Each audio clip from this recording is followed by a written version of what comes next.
Good evening, YouTube. This is Kaylin Stern coming at you with my regular Sunday night dinner. And tonight is a very special ration. This one was sent in by Art and Nina of the Foreign MRE channel.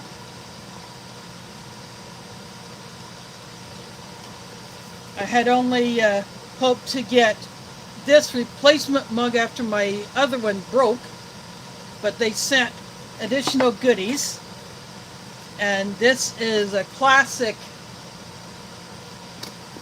brown bag MRE menu.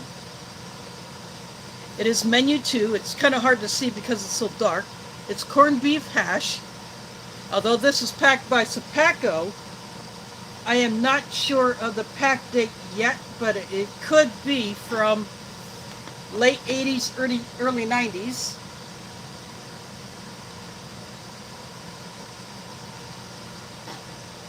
And when they used to sell rations, they always put their little stickers on there. So I will obviously save this.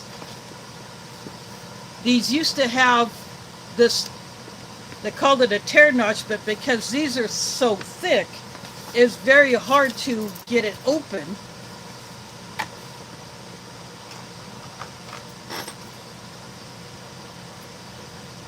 So the soldier in the field most likely just pulled out the knife and cut it.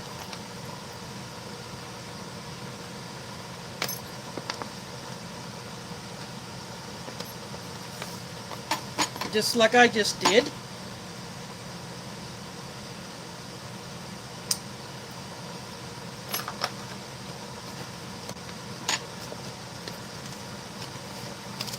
These older rations, depending on the year, they would not have had the ration heaters. This is accessory packet. The bag says accessory packet B, but this is accessory packet C. So we'll get into that in a bit. Here is the corned beef hash entree. Look at the small ingredients list on that. This is so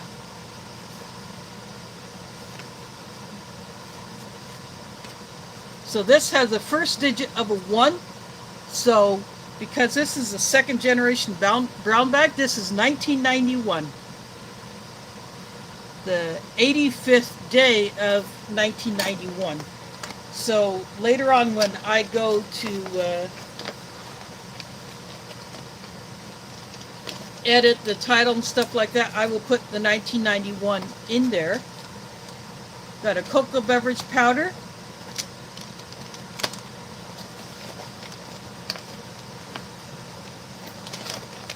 Got a freeze-dried fruit.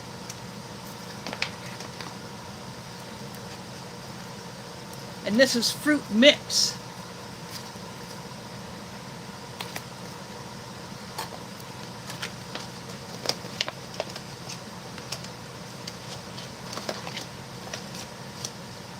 And some crackers.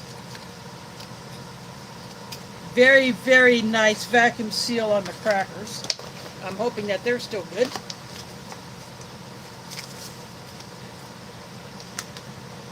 Have a beverage base powder.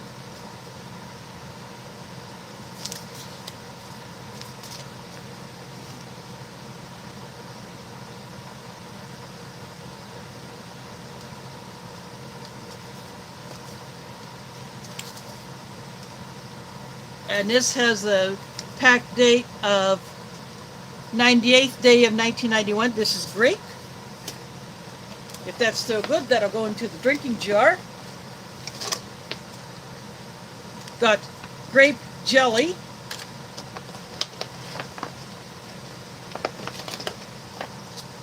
And a bar. This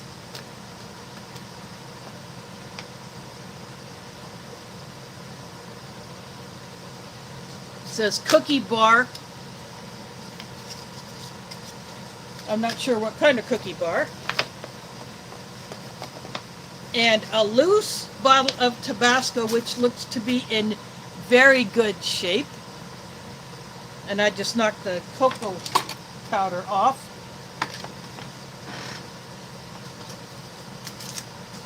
Or no, the grape drink. I knocked the grape drink off. And the last thing out of here is the old MCI style spoon. So these are still circulating.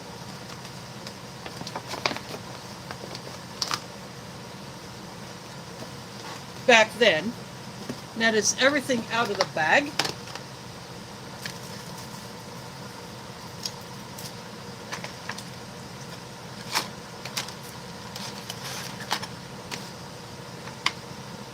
Now this Tabasco looks to be in very good shape.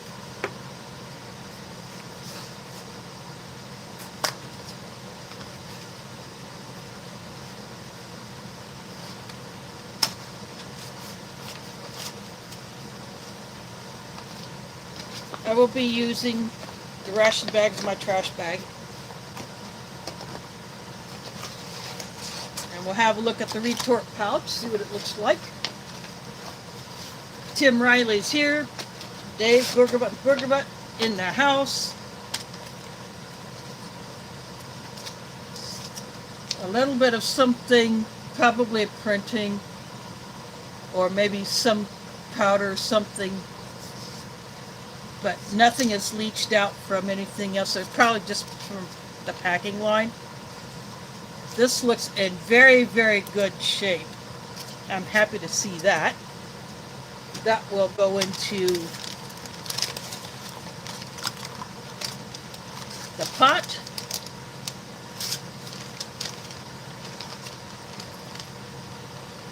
I'm going to cut the accessory pack open with my cheaters.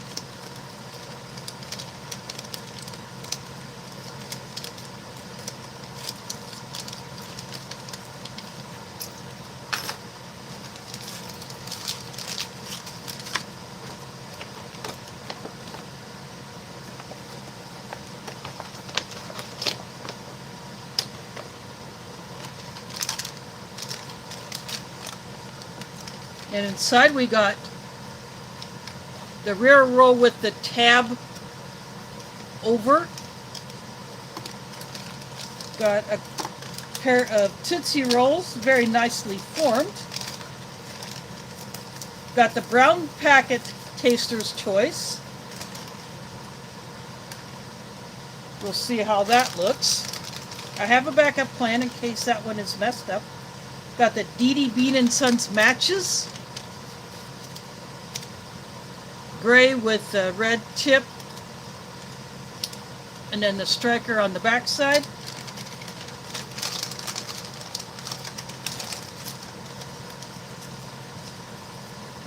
Domino sugar.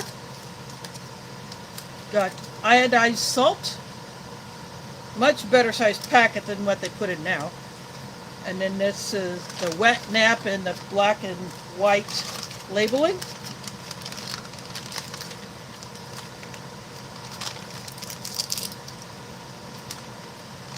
National Brands coffee creamer, not a generic. And then the peppermint gum.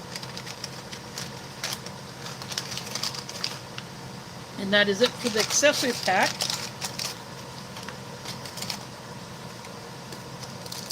I'm going to put in these items that I'm not going to be using. And I got something else planned for the entree instead of the Tabasco.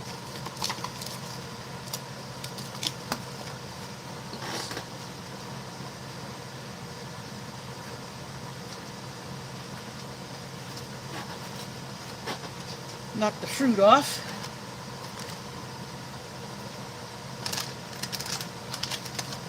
And there they are, Art and Nina in the house, dropping the super chat saying hi to everybody. Waffles here.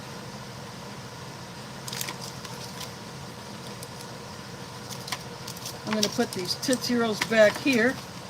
I'm going to toss these into the cup.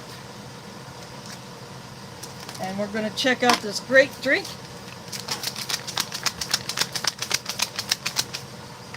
I have backup plans just in case these are messed up.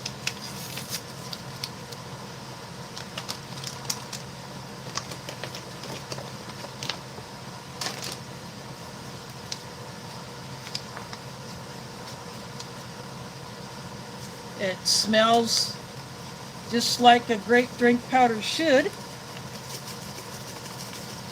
So it's going into the old drinking jar. The color of the powder looks a little weird.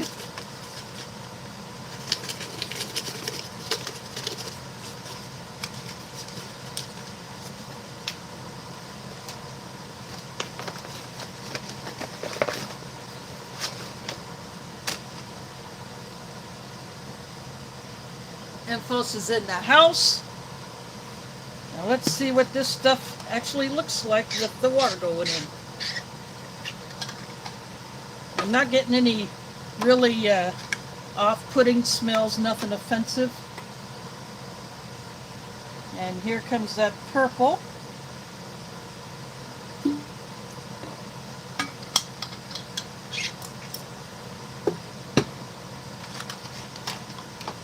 And of course, I am using the titanium spork that I originally got from them.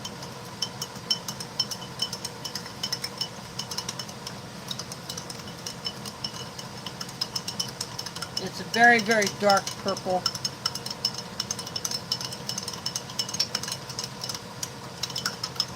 This seems to be mixing up pretty well. Nothing stuck to it.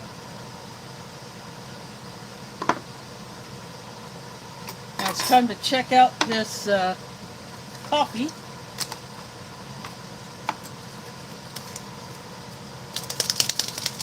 Has this held up, or do I have to go to my plan B? Kind of tightly packed in there.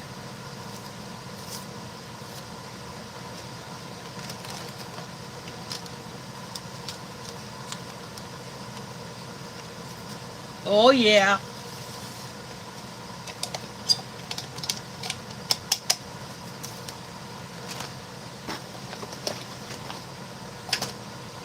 Look at that. That is perfect.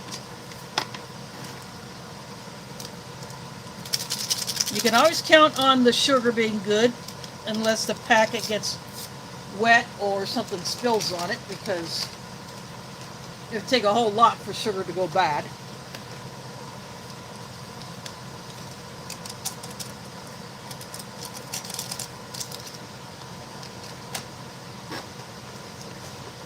So it looks like my plan Bs may be able to go back in the stash. This creamer is pretty tightly packed.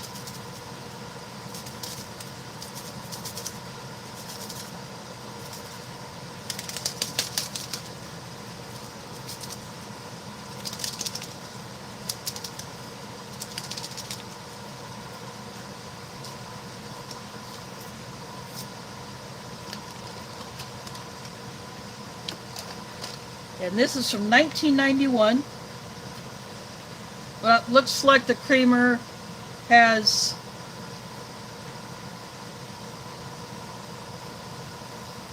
it's no longer a loose powder.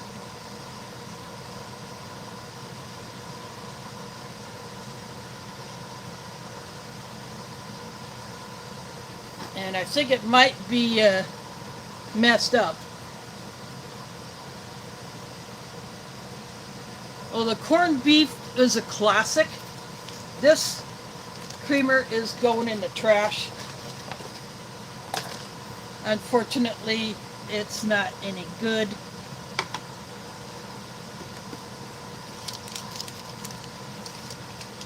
Well, these Tootsie Rolls look like they've held up, and we'll see what they look like later.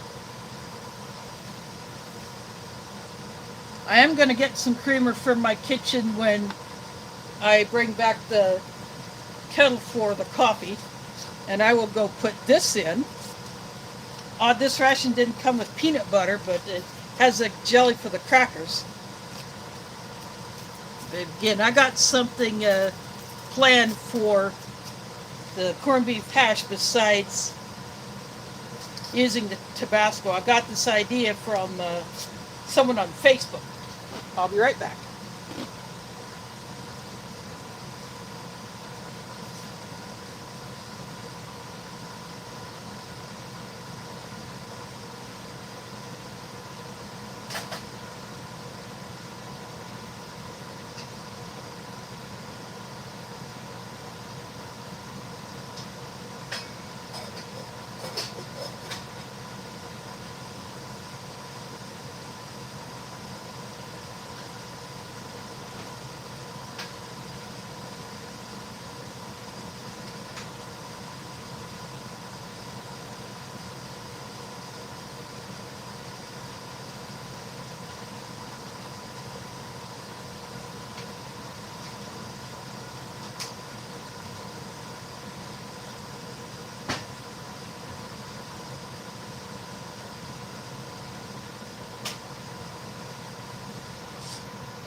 I got creamer from a kitchen.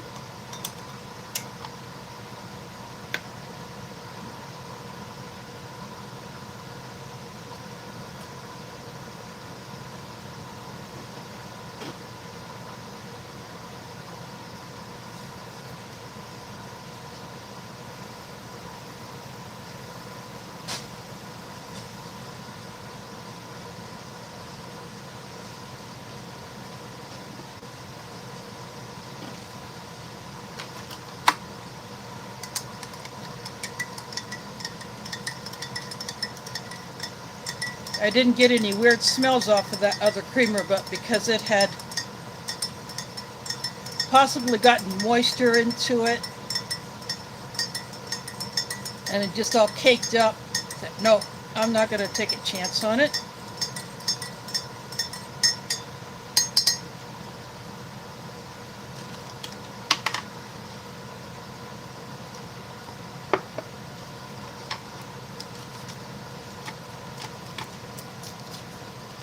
Carlos Perry in the house. Thanks for dropping in.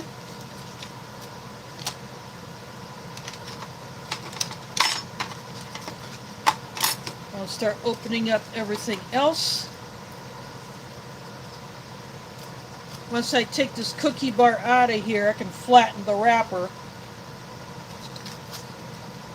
See what kind it is. If it...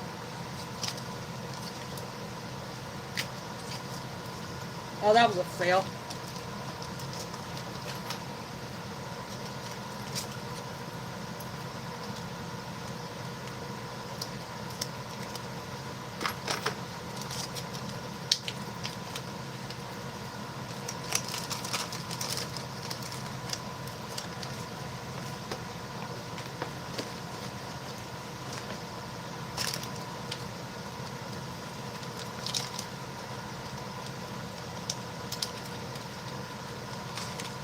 I'm going to put this cookie bar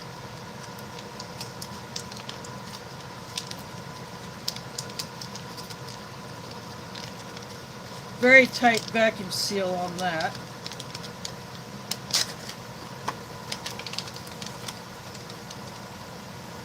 Dated the 61st day of 1991.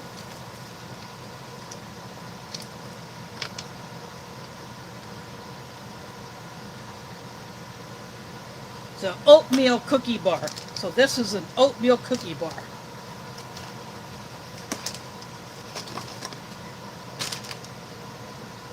The basic one.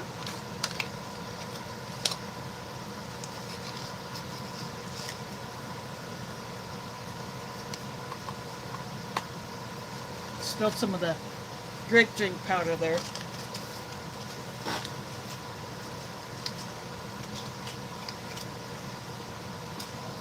Oops, sorry. I'm standing up, so open these crackers, see if we can get a hiss off of it. A little bit of a hiss.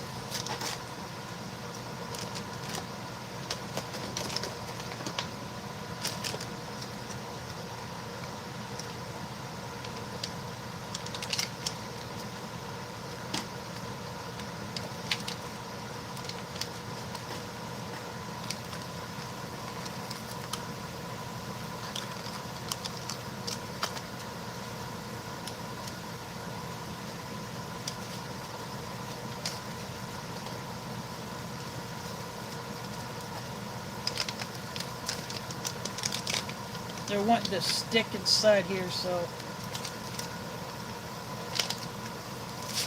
there we go. Gonna have a little bit of breakage.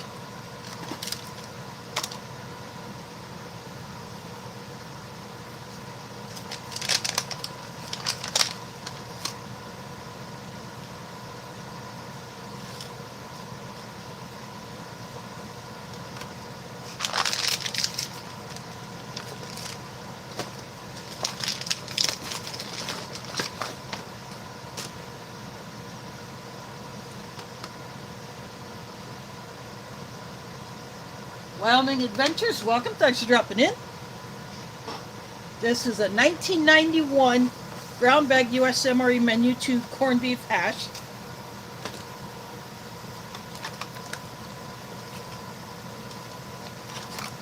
I'm not going to open up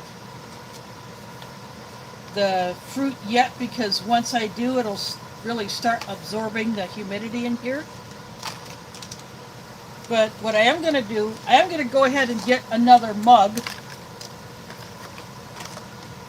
for this cocoa beverage powder because I want to check this stuff out.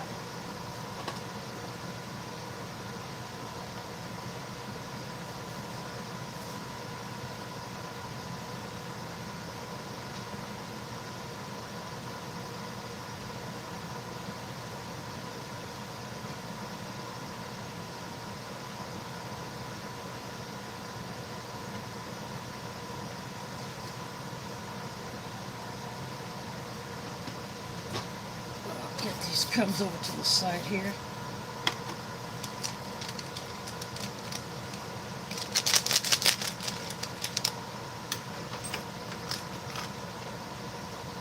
I'm going to use a cheater again. Just make sure I have a clean opening.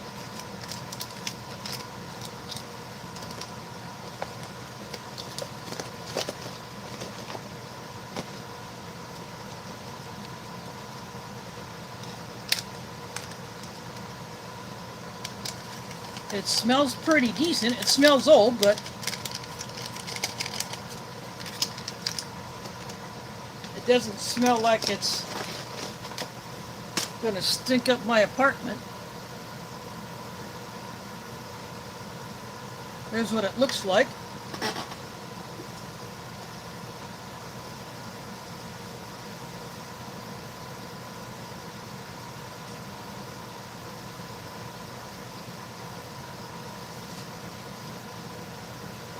I turned my stove off, but the water, because I put the kettle right back on the burner, it still stayed pretty hot.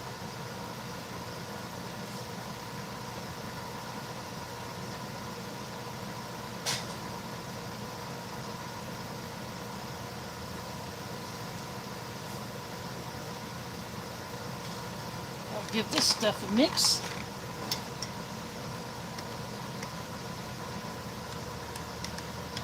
I got my Mike Kresher mug. He sent me a replacement after my last one broke. This one is yellow inside, so it's easier to see the contents. My Germs MRE mug is black inside like my first Mike Kresher mug was.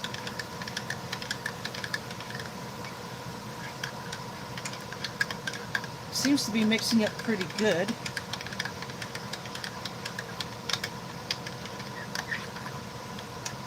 Kind of scraping around the bottom there.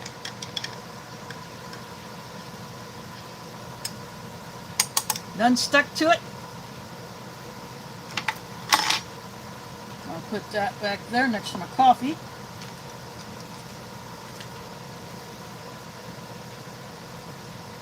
Now I'm going to go get the corned beef hash.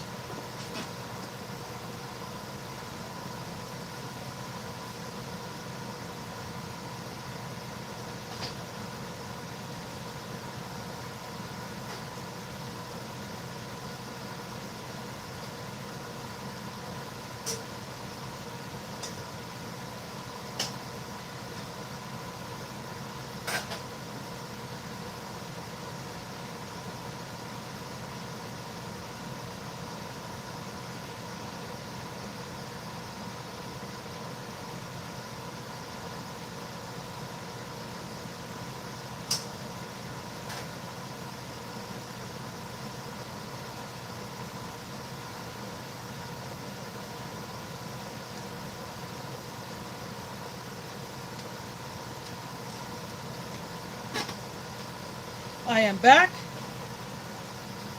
This is a dome lid from my kitchen cookware set. I just use this to carry my hot stuff in from the kitchen. And I have a paper towel. I'm going to dry this off.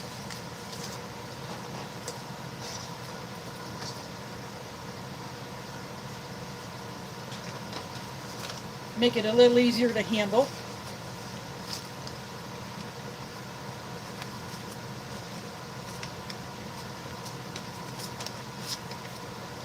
Plus, if I make a mess, I have the paper towel to deal with it. Now, the tear notches back then, up into the early 20 teens, goes across here, whereas nowadays they go across here. So, I shake the food, make sure it goes down below the tear notch, and these had two. There's one here and one here. So for the little spoons like this, it would be easier to eat it right out of the pouch, since these did not all have the longer spoons. But because I'm putting this on my tray, I'm just going to go ahead and use the upper tear notch.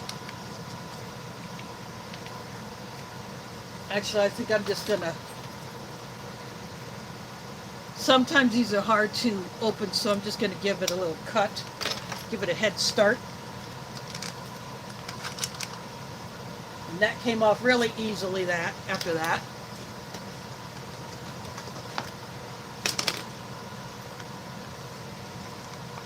Corned beef hash.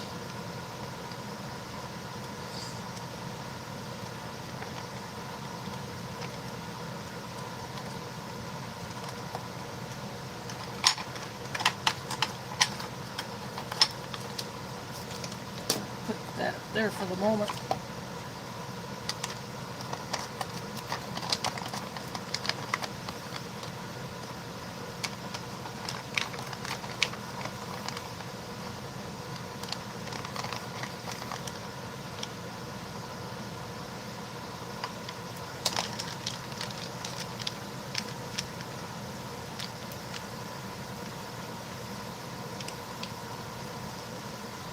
The last little dribble.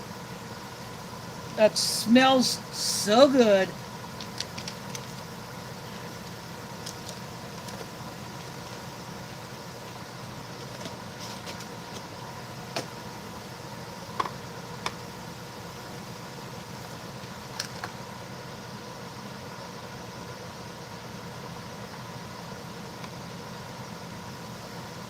This looks awesome. It's Frenchy Sandy in the house. Thanks for dropping in.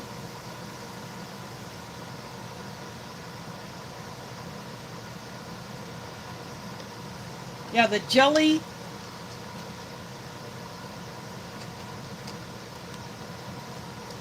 This is grape jelly.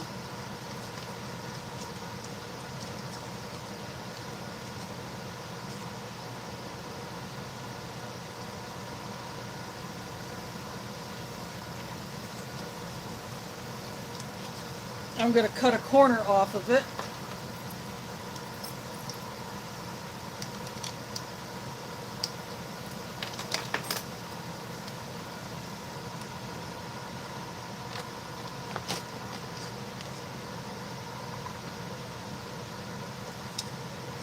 I'm actually going to put a little bit on. I'm going to take one cracker, put it over here.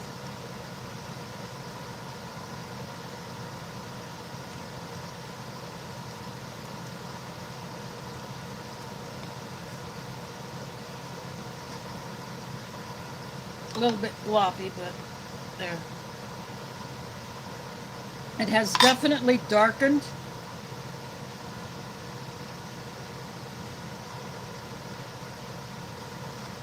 And it's a bit runny. It's brown.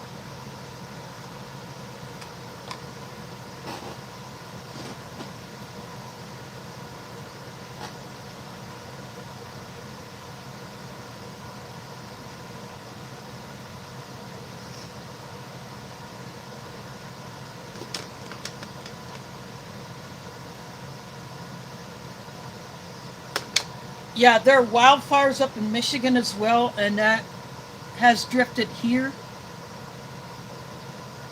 There's a bit of a cracker in there, but you know, what the heck. Time to have a little taste of this goodness.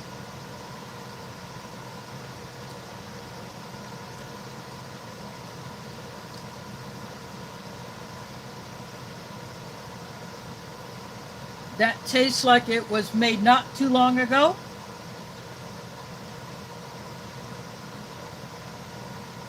Got one of the pieces of potato.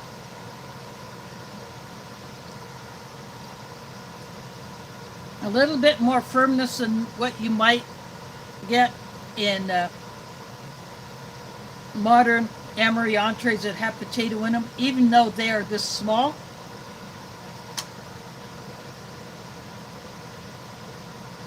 Oh, this is awesome.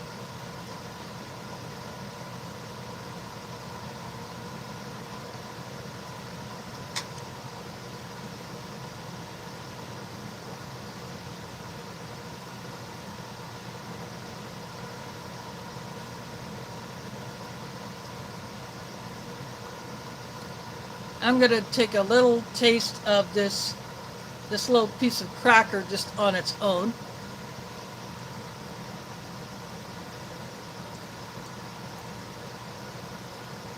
Nothing wrong with that cracker whatsoever. My tongue didn't get numb. It tastes like a saltine should. But now I'm going to bring in the secret sauce, so to speak. A person on Facebook said he likes his corned beef hash with ketchup. So I went into my fridge and I got this Russian ketchup.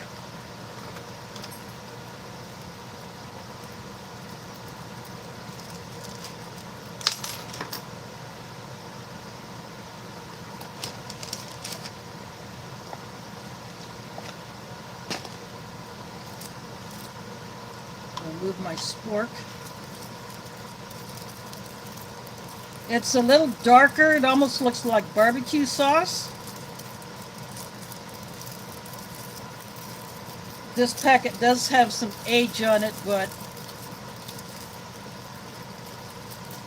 that little taste I got as I was, I got a little lick of it.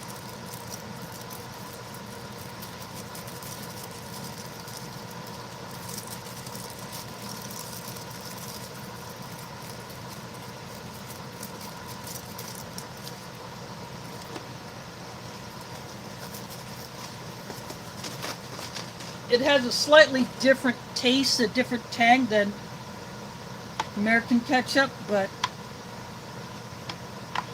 I wanted to give this stuff a try in something like this.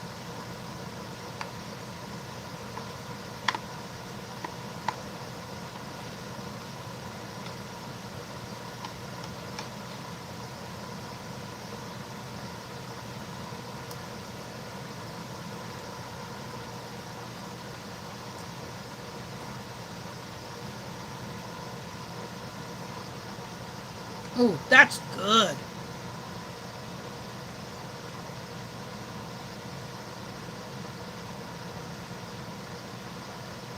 Oh yes, these crackers, these got a little bit bent, but I just set some shards all over the place, but these have so much better flavor.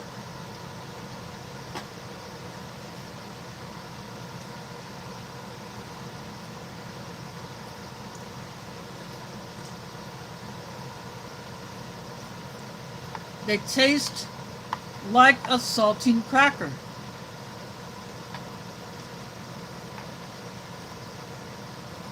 On this side, they're a little bit toasted, which makes the flavor even better.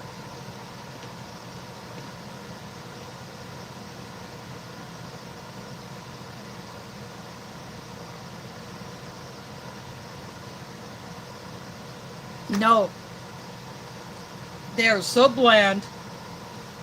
They are so fragile.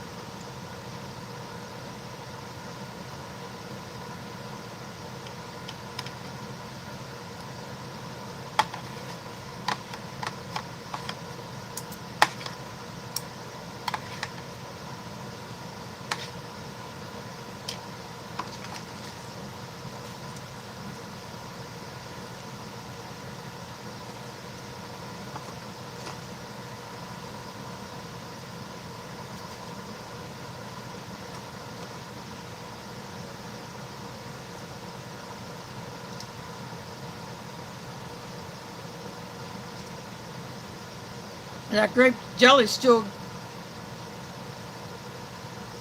good. It's just not as strong in flavor as fresher grape jelly, but it doesn't taste bad.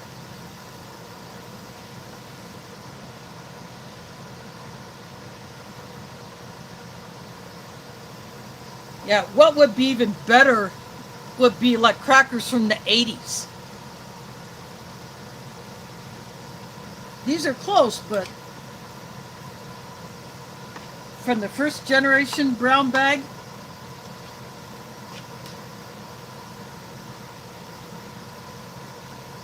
where you actually could see the salt on them.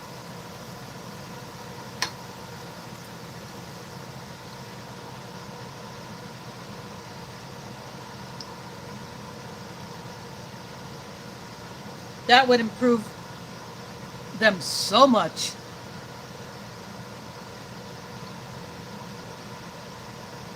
Of course, now I got to do a little something.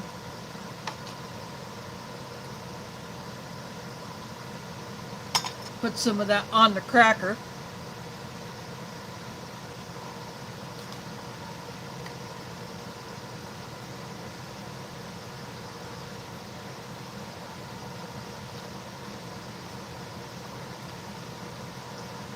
These crackers can stand up to that. Do that with a modern cracker? Nope.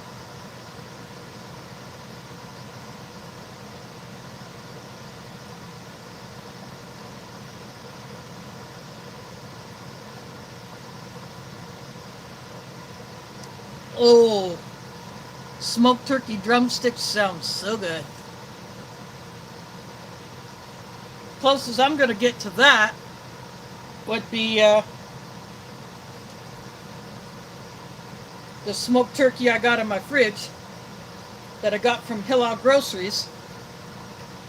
And I texted one of my sisters today. I told her I got some turkey and beef lunch meat to share. And would that be okay to add that? And she said, yeah. So that would be a good thing to add to the other food that I plan on bringing.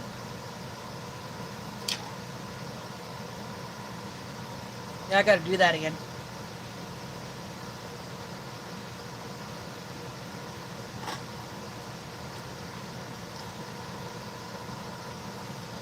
It is halal turkey breast that has been hickory smoked. So I have that package and those two other packages of the salami and the mortadella. I will add those to the cold food that I'll be taking. I have my have a cooler bag I will throw them in. Yeah, basically an insulated bag. I have my beef bacon and the beef breakfast sausages and hot dogs.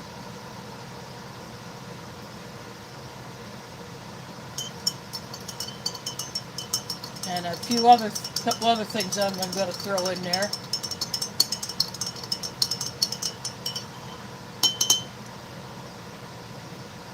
Give my grape drink another stir. I want to have a taste of that right now.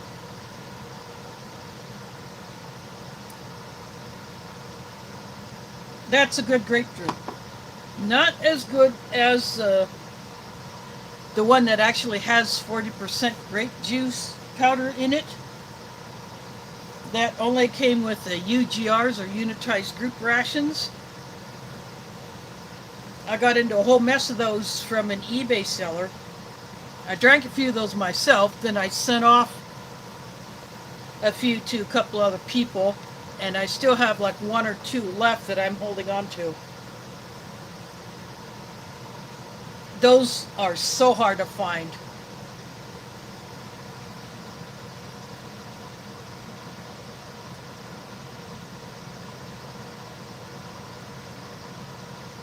Yeah, I have seen those small bags of the freeze-dried fruit. I have gotten similar versions that Thrive Life had. They called them snackies. They're the small pouches that are probably just a little bit bigger than this accessory packet, you know, with the top on, of course. But I have a few of those in my stash. Plus I have some veggie snackies, like the freeze-dried corn, freeze-dried peas.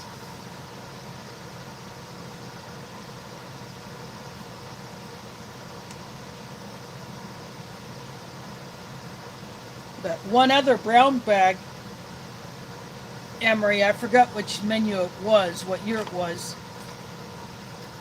It had one of these, but it was white like you would get in the Ration cold weather.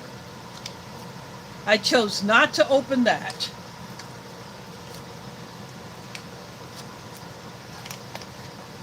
So that one is also in my stash because I thought that was just so different to have that in a brown bag MRE.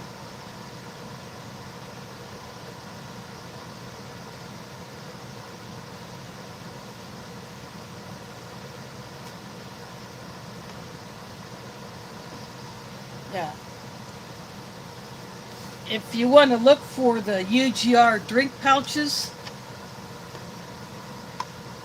yeah, I have definitely tried looking for those, but like I said, those I have not searched for them myself, but definitely worth looking for if you're interested.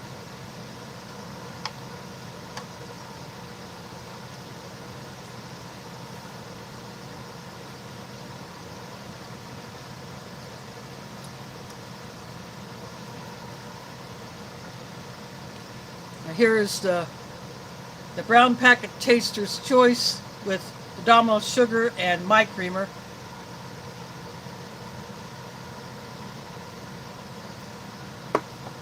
That is some good tasting coffee. I was sort of expecting the red packet. It's very rare that you get a good one of those. Yeah, Paul's gear review, or no, last night Smokey opened up a red packet, Taster's Choice, and it had gone to complete crap. So he got a modern Taster's Choice coffee stick. But the creamer and the sugar were both good in that one, but that red packet Taster's Choice, yeah, that one was not good at all. So he called in his plan B. Thanks for dropping in, Waffles. You have to catch the replay when, to see me open this mixed fruit. This is, I think, might be the first time I would be opening a freeze-dried mixed fruit. But I'm going to wait a little while on that.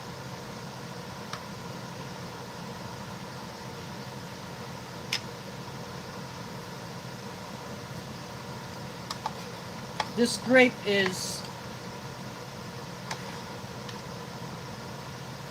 had quite a bit of separation.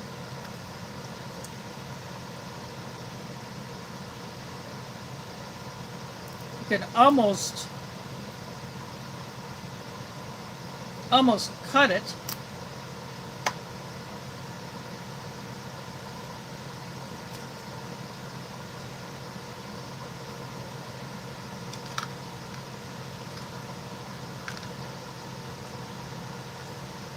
Actually, I'll turn it like that. That way it runs, it'll run back the other way.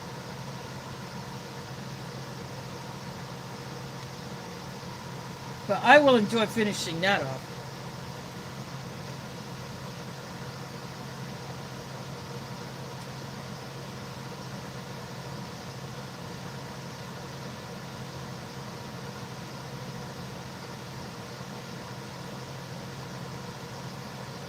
Yeah, it probably depends on which one you get. I have never had a UGR tray to open up. I've only had the grape drink. So I should get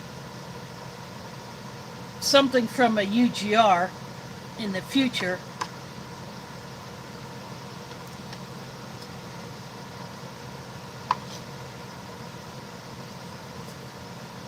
Well, that cracker was kind of... Yeah, that did break there. But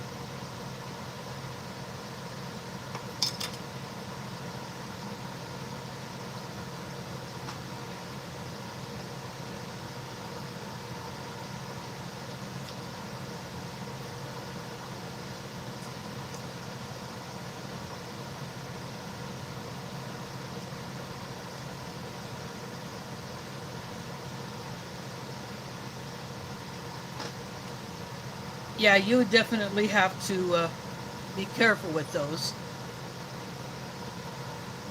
Yeah, for a treat now and then, it'll be okay. I'm going to take a taste of this cocoa mix.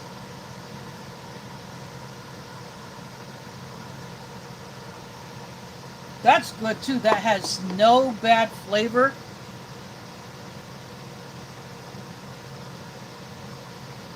Even though it smelled a bit old, the flavor, you know, the taste of it is just, it's perfect. I have no problem with that.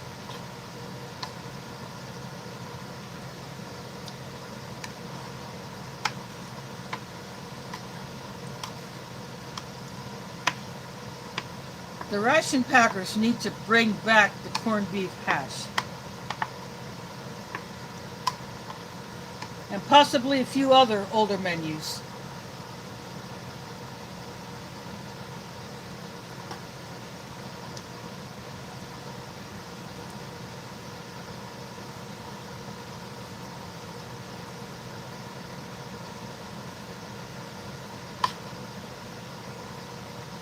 This stuff would be like a taste of home for a soldier in the field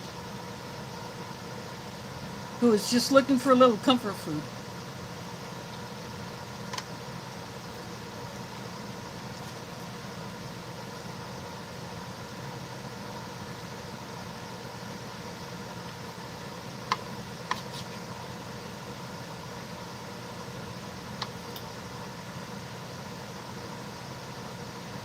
I wouldn't be surprised if a lot of soldiers did this with their corned beef hash.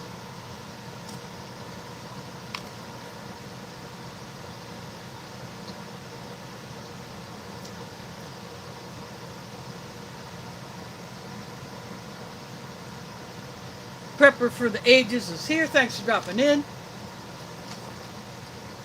1991. I will put the year in the title after I close out the stream. This is sent in by Art and Nina as an extra surprise, along with my replacement for an MRE mug. I want to thank them for doing that for me and being a good supporter of the whole Ration community. I miss seeing videos on the channel. I hope to see some videos soon. But I know both of you are busy little bees. And I hope you're surviving the Texas floods and the heat down there. I have seen videos of it, and some places, especially around Austin, and where that one youth camp was that got flooded last year, that area got flooded again.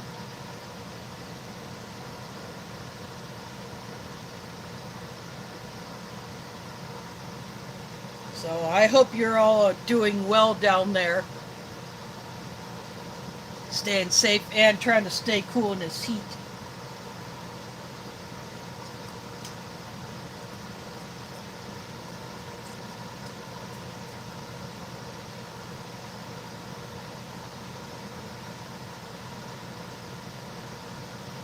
I'm putting a little more of this grape jelly on this cracker, but I want to save some of it, you know, in case the cookie bar is good. I have not tasted it yet.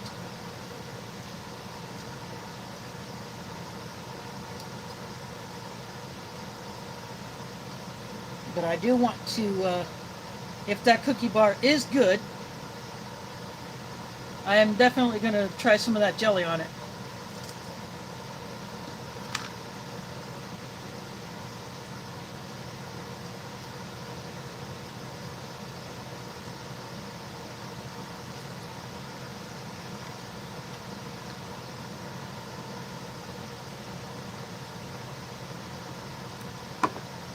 That is a good grape drink. I'm glad that one was a great condition.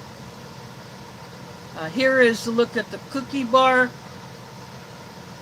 Very compressed, a bit shiny. It actually smells like sugar. I'm going to take a little test nibble.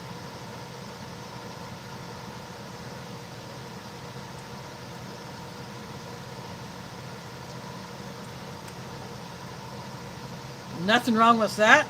It tastes like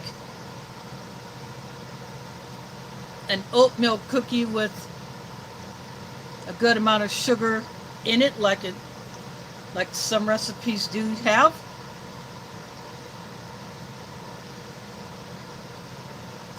That's what it looks like on the inside. Very fine texture. It's still got crunch.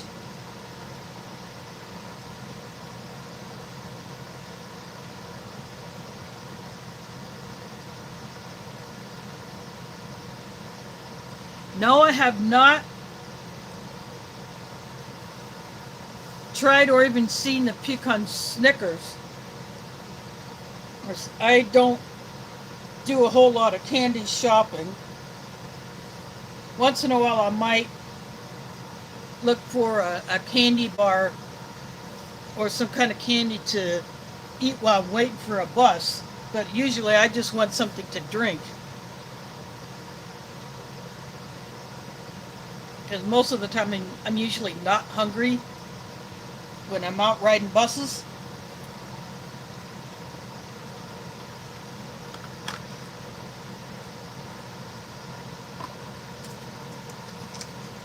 Now that I've made this bar a little bit shorter,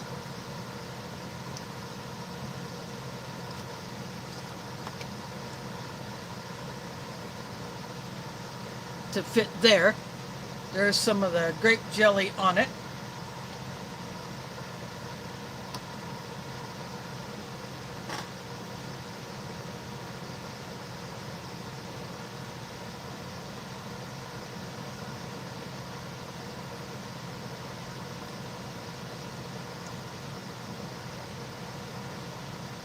Yeah, Michigan has also had fires.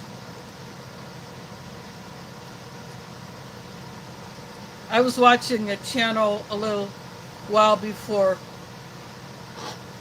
I set up for my stream, and he and his family live in north central Minnesota, and they go up somewhat close to the border to their off-grid property they have up there, and the smoke at their place and some of the towns that he drove through in the course of the few days that he filmed for this video, some of the air quality numbers were over 700.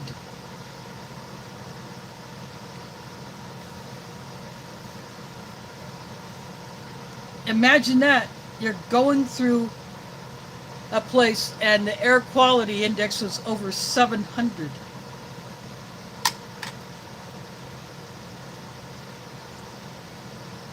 That is enough to make people want to stay inside.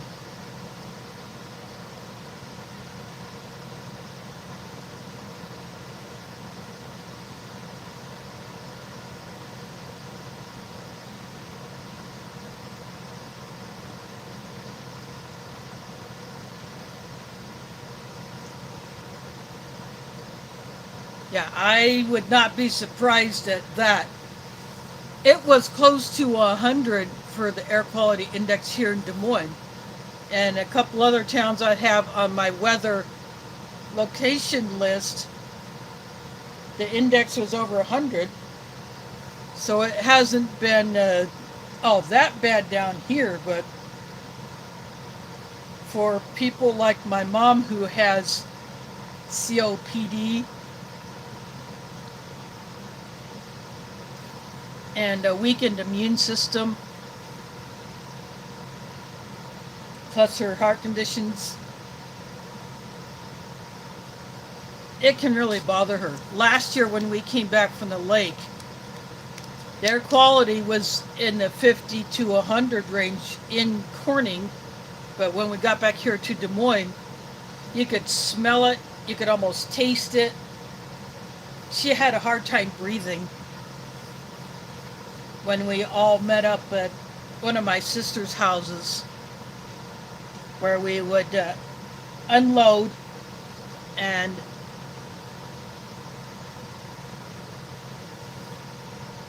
we would separate everybody's stuff. Like I would, like my stuff would all be put together in the vehicle of whoever will drive me home. But, you know, my mom's would be the same, whoever takes her back to her apartment. It was bad. In fact, I think she probably hit her oxygen concentrator, put her cannula on her nose for a while because, or she did breathing treatment, used one of her inhalers or something like that just to try to give her a little breathing boost.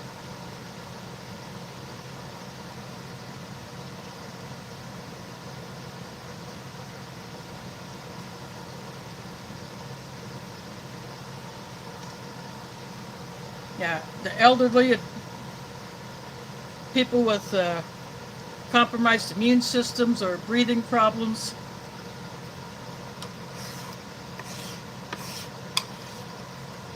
children, especially the youngest babies, with their immune system still developing. Yeah, you want to protect them.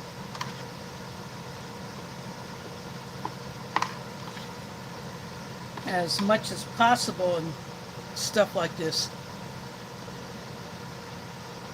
Now, we're supposed to have rain here tomorrow, so hopefully that will improve things, but we could get some bad storms.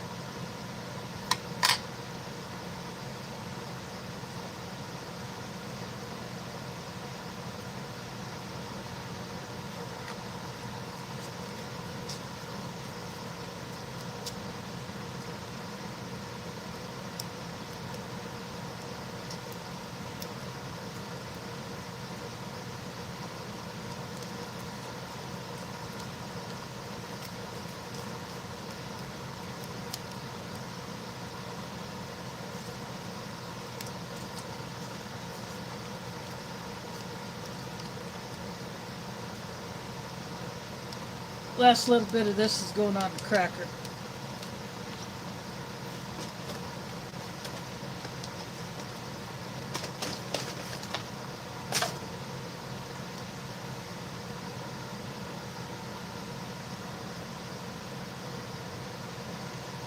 Now, some places have gotten a whole lot of rain that needs to be passed on elsewhere.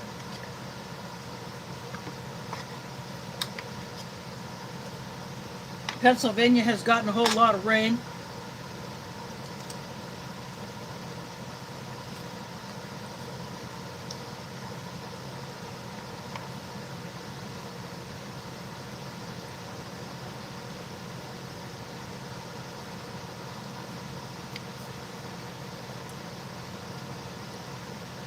We could use it here in Iowa. Even though the July 4th weekend storms were pretty bad. We had several inches of rain.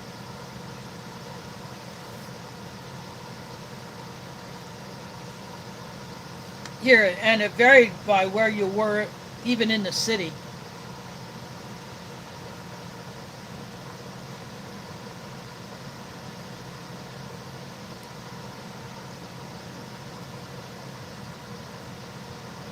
Yeah, it is absolutely bonkers.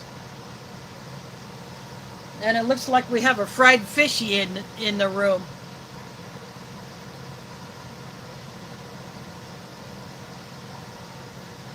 Now, we did not get up to 90 today, I don't think. I've seen my weather app show as high as 99.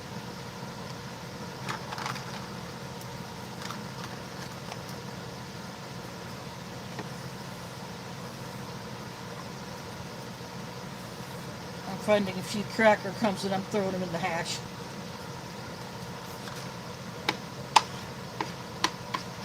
Just for the heck of it.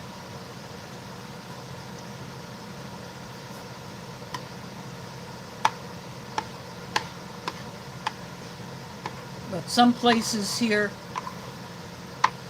are so bad that there are a few residents in one neighborhood who are still staying in an emergency shelter because they have not been able to find a somewhat more permanent place for them to live, because where some of these people had lived before, their homes are pretty much hosed. There are some cracker bits, so I'm going to capture those.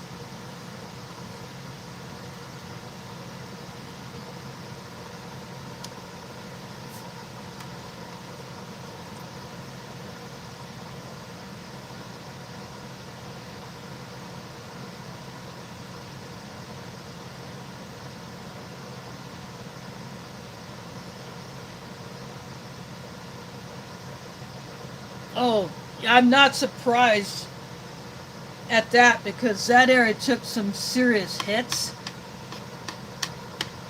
Even more than here in the Des Moines metro area. It was just absolutely bonkers.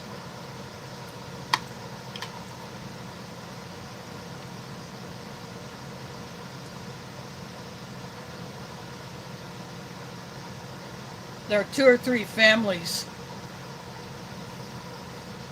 that are still in emergency shelter that was set up in a school that had not flooded, so it was out of the danger zone.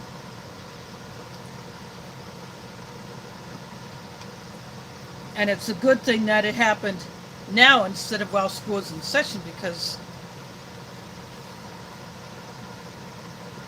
whoever handles resettlement activities for that area would have had to find another place. Yeah, a church could have taken them in if they had sufficient space. Another's, some people went to hotels if they could afford it, or if their insurance would cover a short-term hotel stay.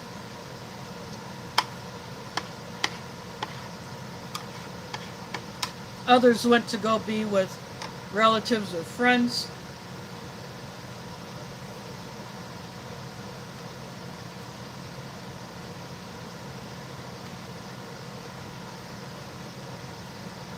In fact, I'm going to check on my other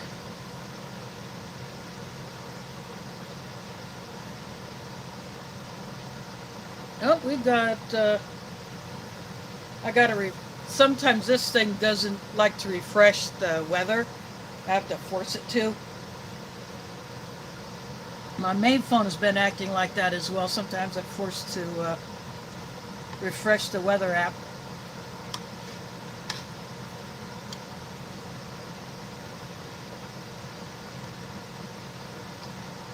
Well, we only got up to 86 today. It is now 84. It's just the ads. I don't want to show those, but the heat index was as high as 91,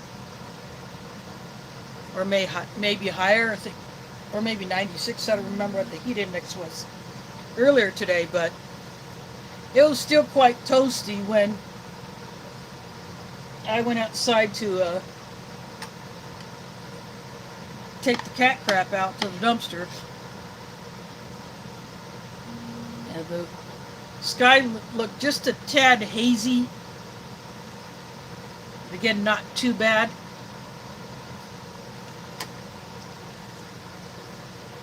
Who knows what the wind will do if the wind changes.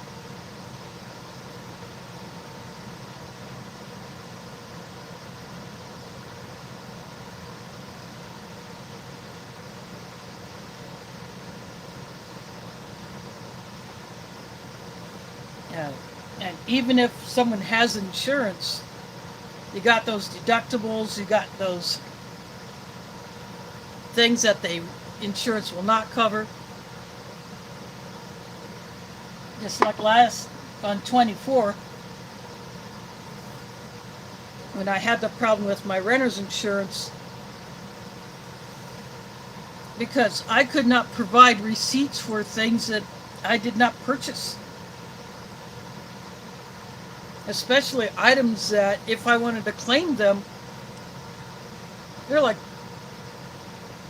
I've had them for, let's say, over 20 years. Or for instance, I used an example, the table that I made in a shop class. If I were to claim it, that was made back in, I think I made that way back in '84.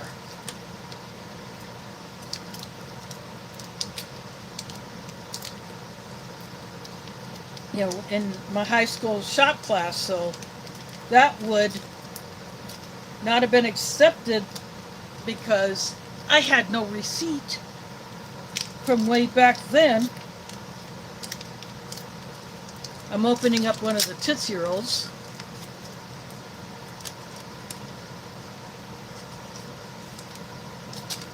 Just a little bit sticky, sliding it out of the wrapper. There's a little bit of chocolate kind of stuck to it.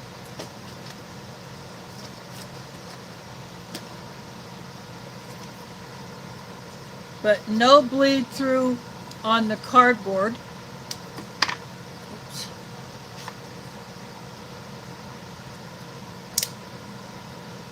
It's a little bit, and so that's what it looks like. I'm going to go ahead and open up the other one, just because that one looks so good. Now the fact that these were double wrapped obviously helps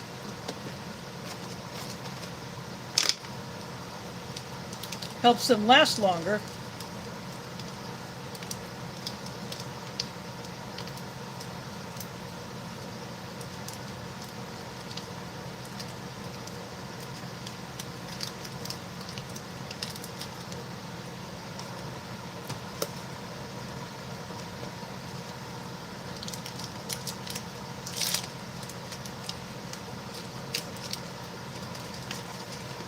a second one.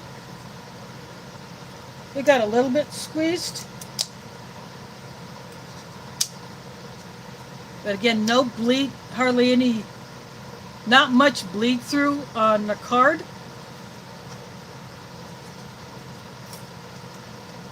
Looks like this one almost had some of it stick, but the card peeled away. That one came off even cleaner. No damage to the card itself.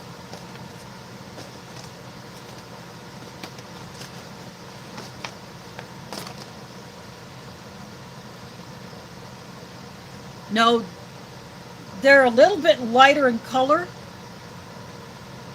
There's a bit of cracker on there, so don't mind that.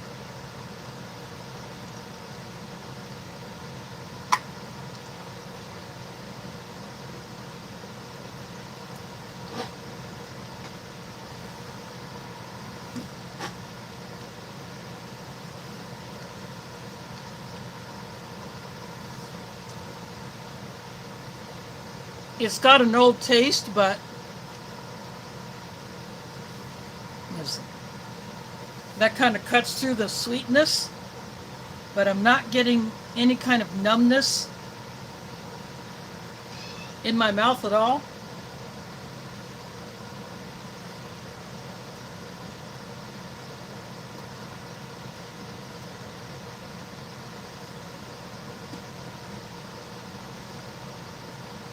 I wonder if you got an answer to that question about those early Skittles.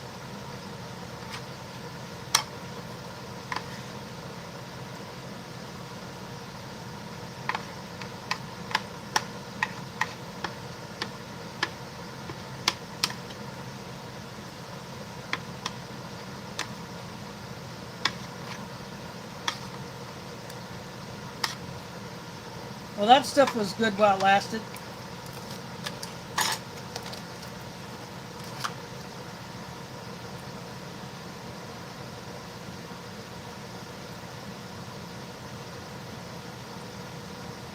Yeah. It's so hard to find natural stuff, and when you do find it, it costs you an arm and a leg.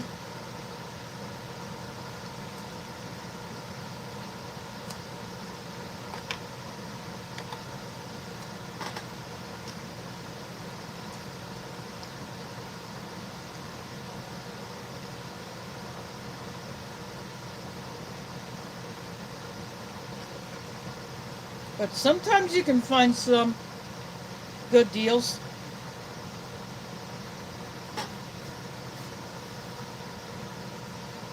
A while back when I bought that Hy-Vee branded gnocchi that was on their clearance shelf, it still had, I ate it for lunch today. It's only a few months past the best buy date, but it was organic. All the ingredients in there were organic, and it still tasted perfectly fine. Little butter, little Parmesan on it.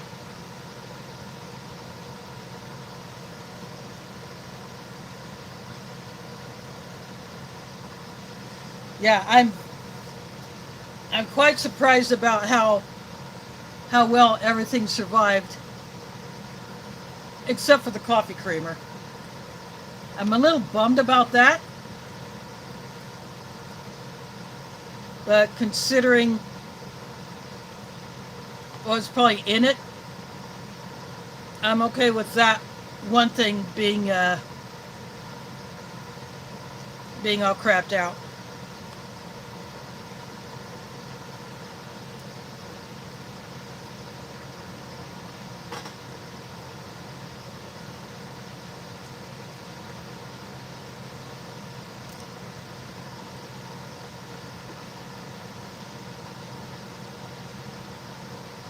Having the jelly on the cookie bar does kind of cut through the dryness of it, but I like taking a drink of the grape drink right after eating a bite of that.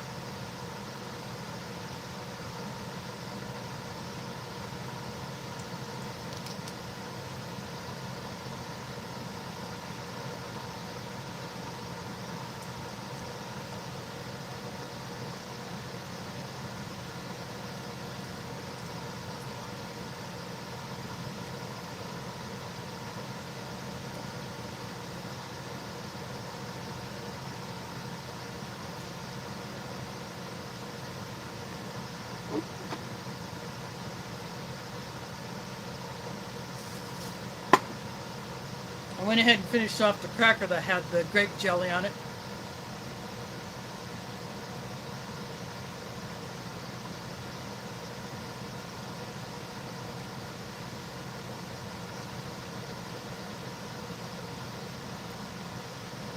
Ooh. Sweet corn is what we usually do for one of our meals at the lake. And we do the cooler method, which is pretty interesting, but very effective.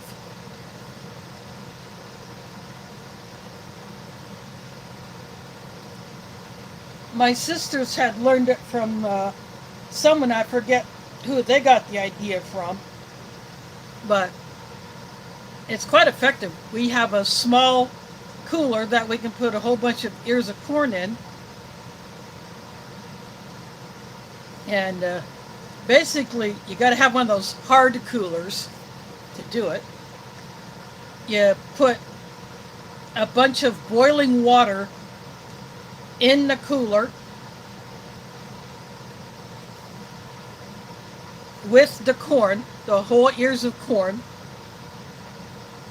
after you've shucked them, of course. And you just slap the lid on there. And especially if it's a sunny day, we put that cooler out in the sun. And it just basically becomes a hot box. And that frees up our camp stove and a Blackstone for other foods or for brewing coffee. Plus, we still have the fire ring that we can cook over if we choose to do it for that particular meal. But yeah, you just leave that alone. Do it maybe like 3 hours before you're ready to serve. And by the time you take the corn out of that water, it is still very hot.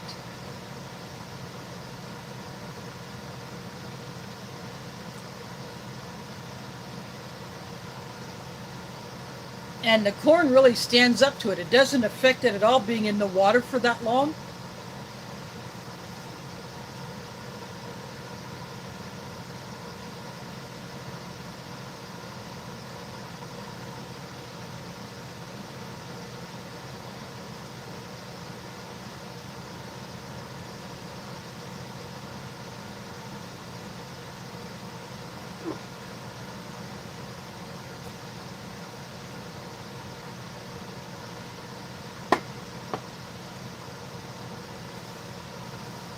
It's definitely worth a try.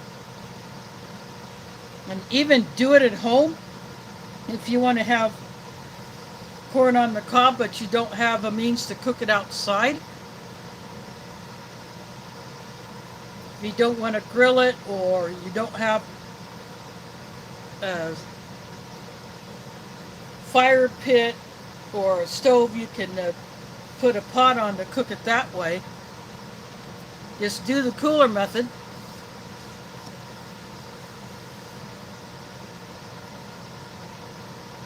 And just let it sit in there for a few hours before you're ready to serve. And then you take it out, put your butter and salt on it, or whatever other seasonings you like.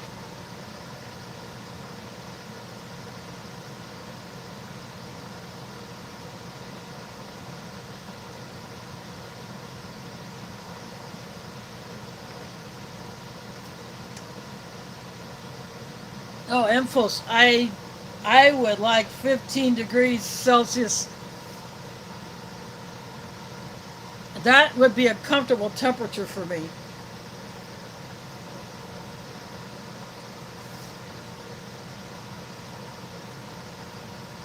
That is a good sleeping temperature for me.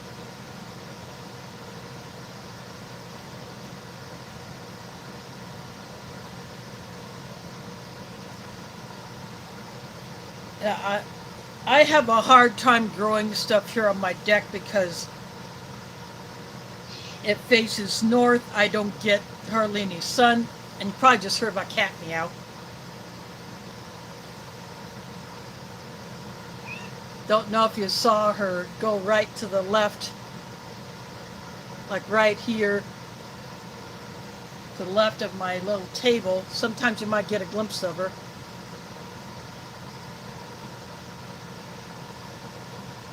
Yep, there you got a little glimpse of her walking past.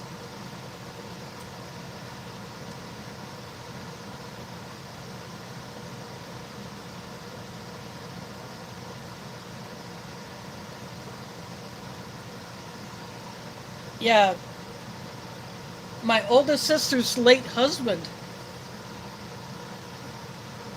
used to work a sweet corn stand for a local farmer, but then the cancer took hold and he just couldn't do that anymore.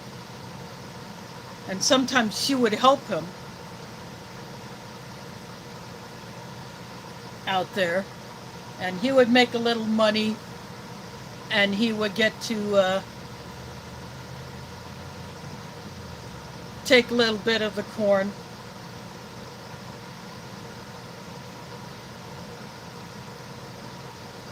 But my sister is not doing that since he passed away.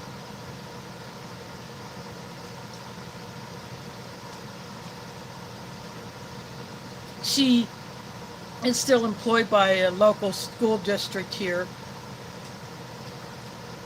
I don't know if she taught summer school this summer or if she just decided to take the whole summer off.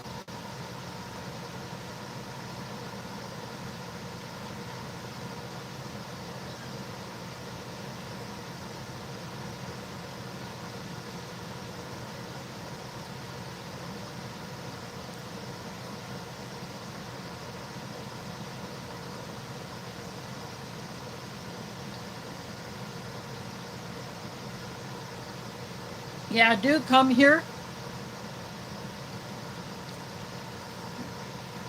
But maybe look for the sweet corn stands on the way in. You might get lucky. And if you hit up a farmer's market, you might get lucky there too.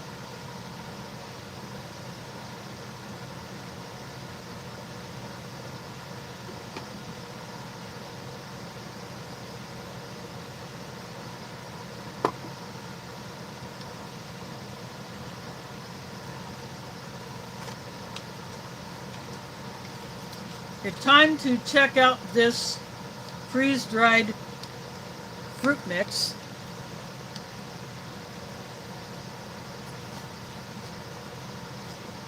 I don't see a tear notch, so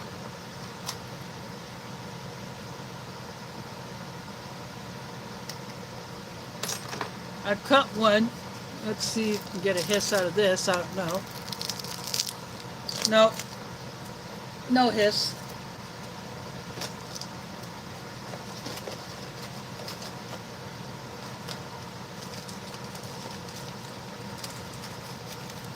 But it didn't rip very well.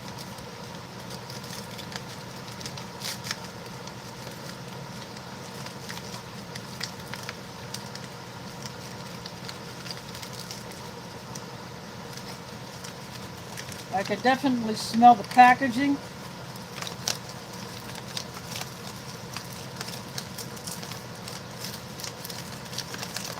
It's coming out in pieces.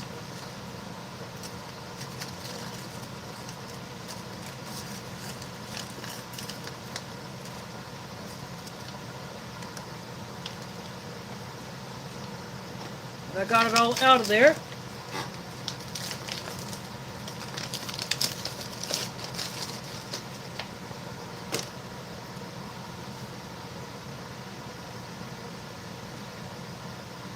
There you can see a strawberry or a cherry, I'm not sure which, like peach, pear, probably typical fruit cocktail.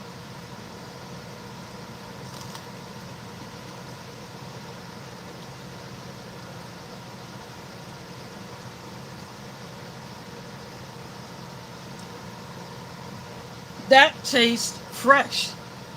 That does not taste like the packaging at all. Just that smell of the packaging, but that pretty much dissipated.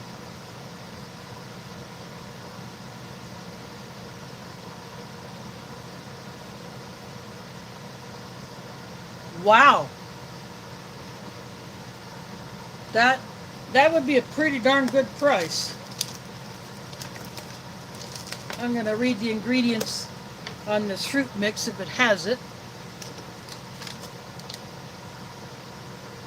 Oh, Oregon Freeze Dry, otherwise known as Mountain House. They did this fruit.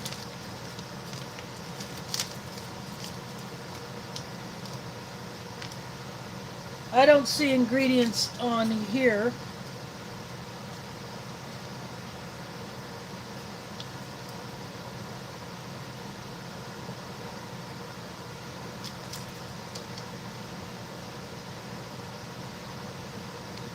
Just gives instructions on how to reconstitute it.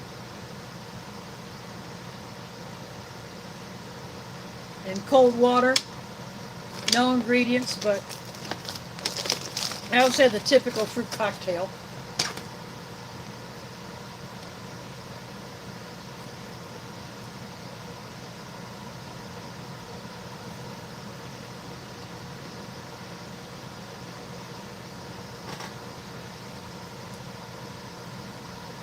It tastes like maybe a light syrup and some juice.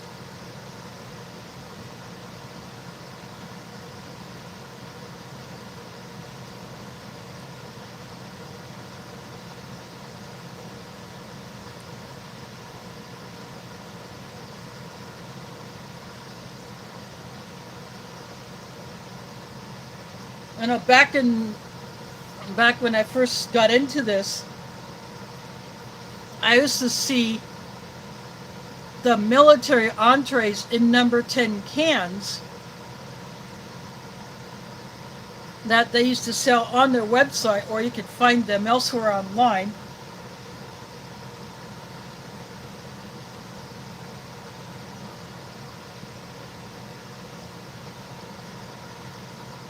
But then some of them discontinued, so I was never able to get any of those that were originally just the military entrees, like the seafood chowder and maybe a couple other ones.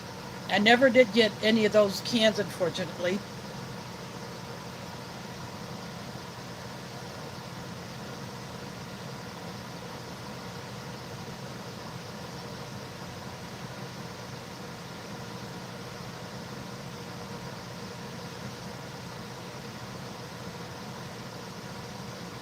Now, I have never had kohlrabi.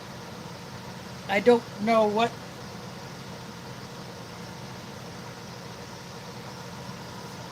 would be the best method to prepare it. And when I do get something to grow, most of the time it's just the herbs. I may get a few leaves off the greens, sometimes nothing. The basil I had used to go bonkers, but last year it just didn't do that well. I changed its position, to a different location on my deck.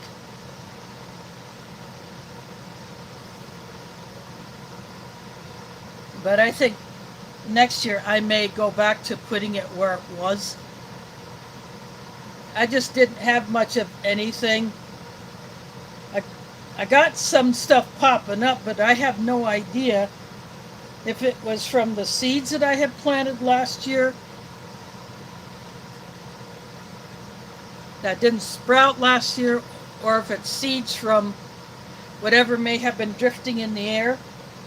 Because I got a birch tree right in front of my apartment, and it produces seed stalks that are probably about as long as, or longer than one of these Tootsie Rolls.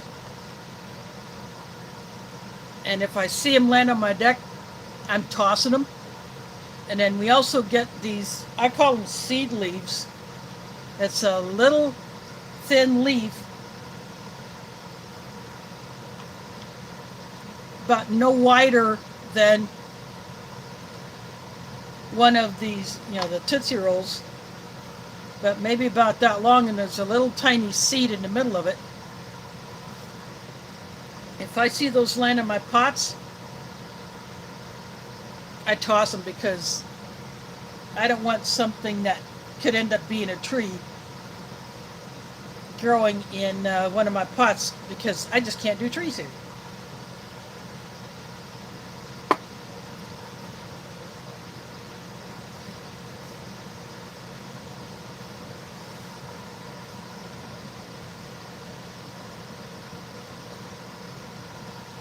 But I cannot grow anything that requires full sun, because it's just not going to happen here.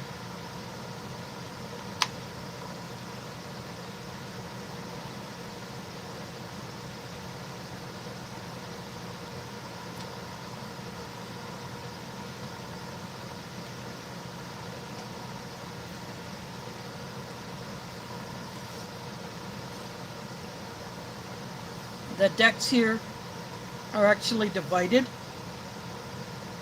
So my immediate neighbor has one half, and then there's a slatted partition in between to separate my space from his.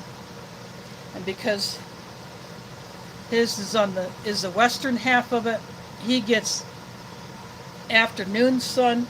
I get a little bit, when the sun's setting in the west, I get a little bit of the sun coming up in the morning, but it's filtered through trees that are on the opposite side of our exit driveway.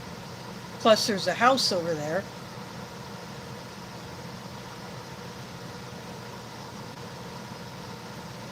But other than that, my deck is shaded the whole rest of the day, because there is another floor above me, and the floor of that deck above me is the ceiling for me, so no sun hits it between early morning and early evening, just before sunset.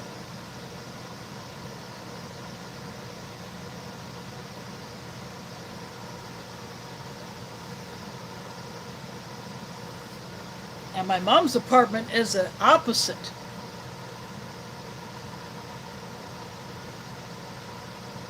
She gets a lot more sun on her deck, but it's a little different setup there, where there's a solid wall on either side, and the deck boards are a lot closer together. But she has no trees directly in front of it, so she gets more sun on her deck than I do. And she's got her hummingbird feeders out there.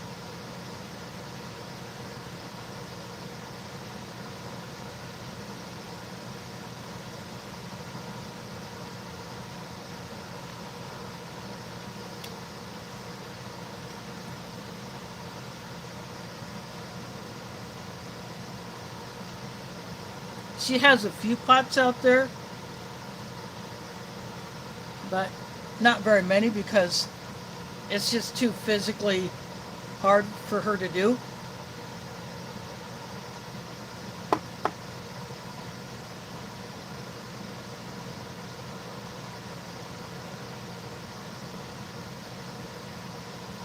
Oh yeah, that sucks. That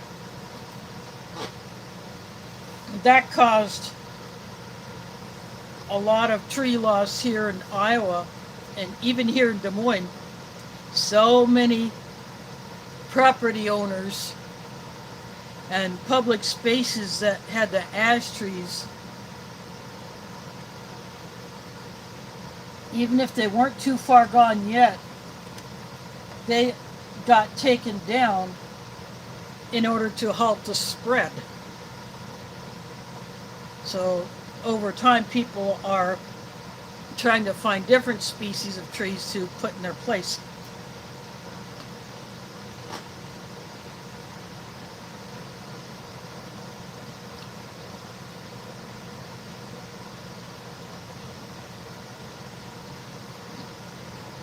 My mom has, I think, 3 or 4 feeders. Hummingbirds are one of her favorite birds. Owls are the other. And I had collected hummingbird pins that I found in thrift stores, and I would give them to her as gifts because she likes hummingbirds. I didn't find too many owls. I found one glass owl that I had given her many years ago. But she loves owls and hummingbirds, so I found more hummingbird pins. What you saying, Pumpkin? What you saying? She's a little left of camera. What you saying, Pumpkin?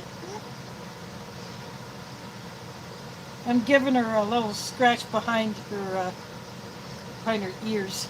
Then she walks away.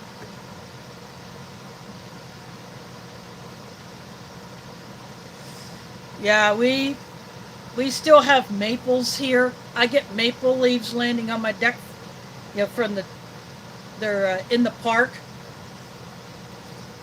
Oh, she just jumped back on this on my Instant Pot box. Pumpkin, what's on your little kitty mind?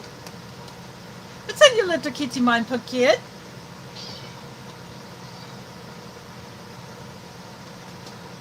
Pumpkin, what's on your little kitty mind, Pumpkin? She likes to walk underneath my chair.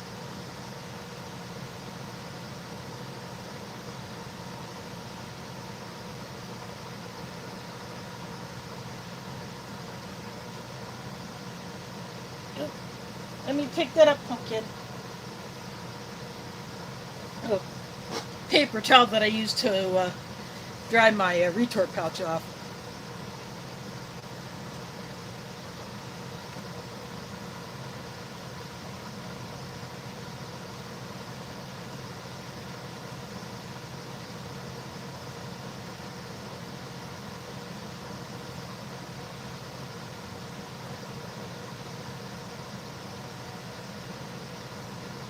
Well, that's awesome that you were able to give it a drink.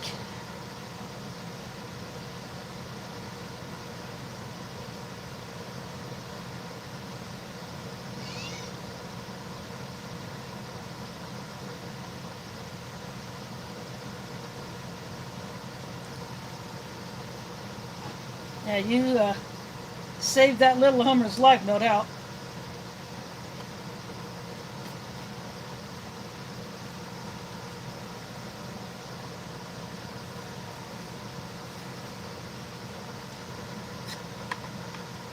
Got this other Tootsie Roll. Cracker Bits on it, but I dip it in the cocoa.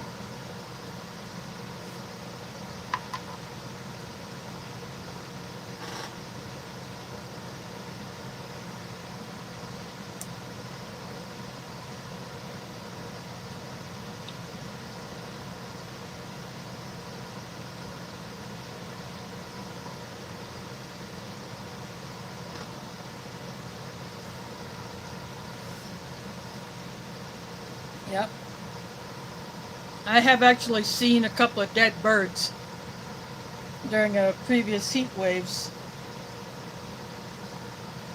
like in a parking lot or in the park.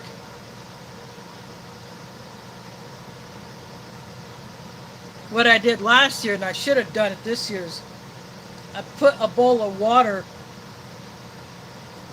on my little steel table that I got out there for birds and squirrels to drink, and I would refresh it because sometimes a bunch of crap would get in it. Bugs may land in it.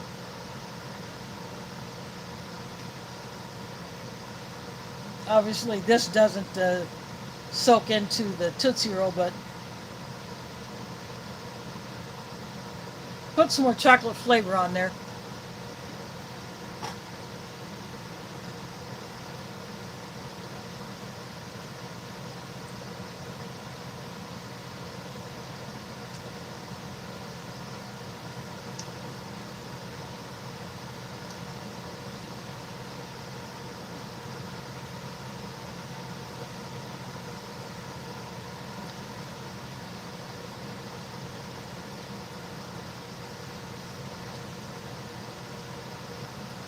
I also saw in another part of the park that's across the street from my building, a bird's nest had actually fallen out of a tree,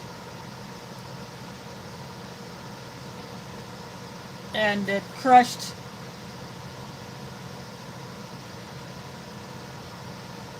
the hatchlings inside it.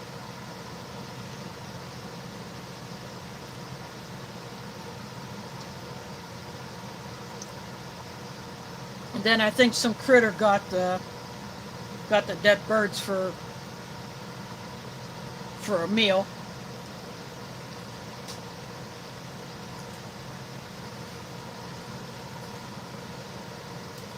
Now, I have had wind blow eggs out of birds' nests onto my deck.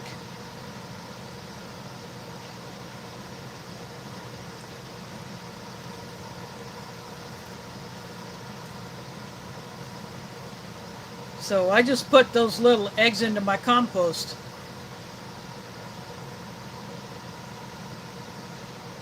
I've even had a couple of baby birds fall out of a nest, land on my deck. I just use my little trowel to scoop it up and put it into the compost.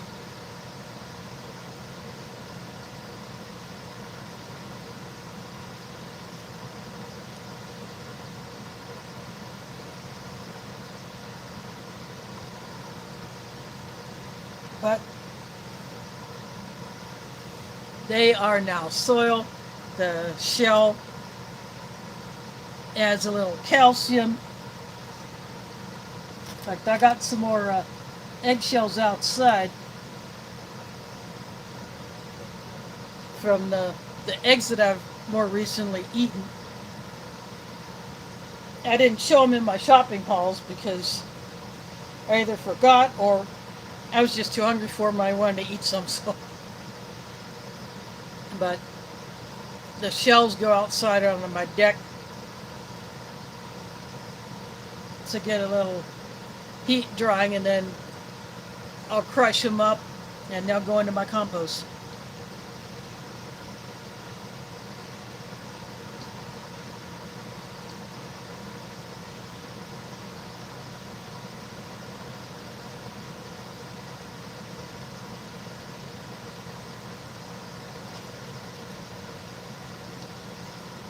Yeah, that has happened here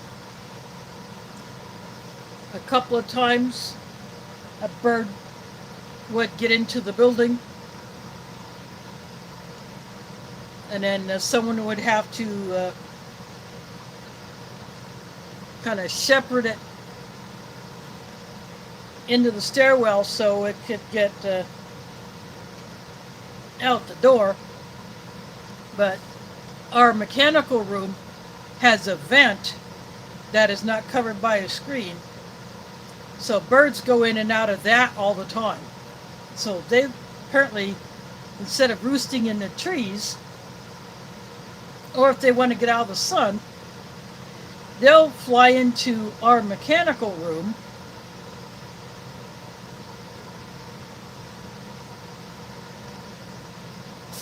and they'll hang out in there for a while.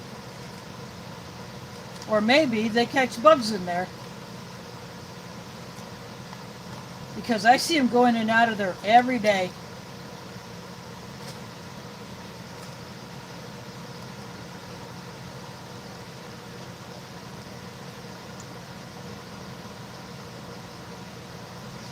Yep.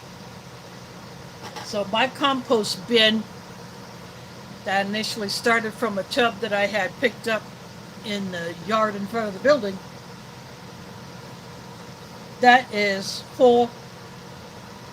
And my rescued tree watering bucket that had lost its handle a few years ago is almost full of compost. The base of my compost is spent coffee grounds and spent tea leaves from my tea brews. I empty the tea bags, and then fruit and veggie scrap, eggshells. One time when I had brought home some leftover seafood from a family meal where we got a couple of different like seafood boil bags. I had some mussels, I had some shrimp,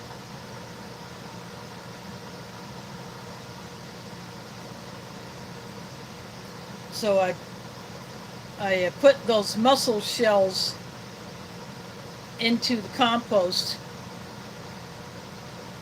and from the shrimp, the outer layer of the shrimp that I did not, obviously don't eat, I added that. And a few times when I had salmon with the skin on, I'd take the skin off and I put that salmon skin into the compost. I don't have worms. I don't know how well they would do here since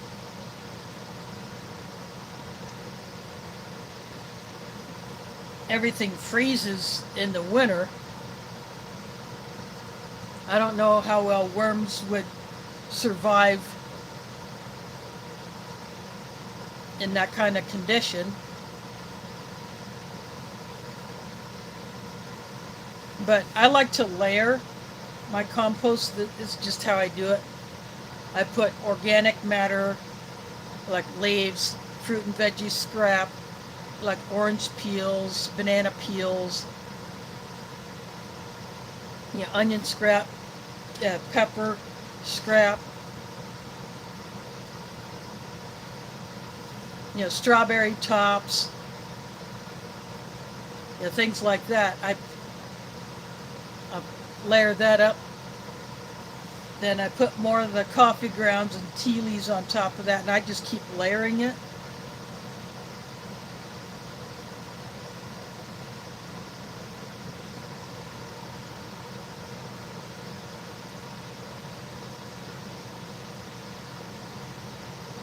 Occasionally, when I'm when I'm emptying the filter of my coffee maker into the little bucket I keep underneath my kitchen sink, sometimes there may be a few sugar granules on the counter. If they make it into the compost, I'm okay with that.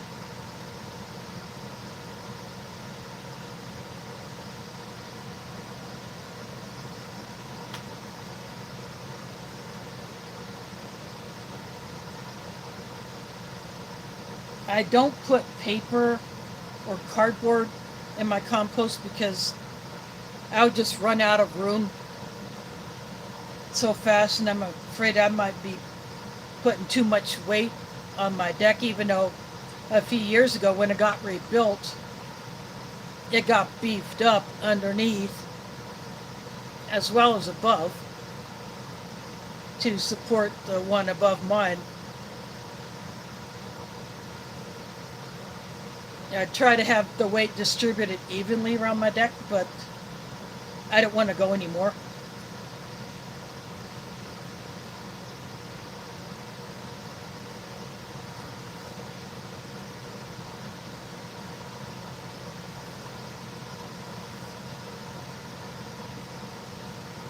But a lot of people do use cardboard.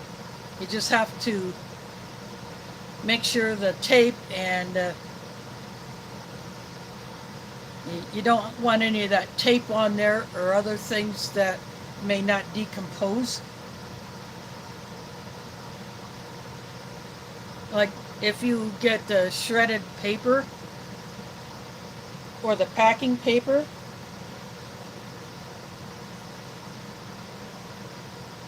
you can compost that. If you have a paper shredder, you could run it through that.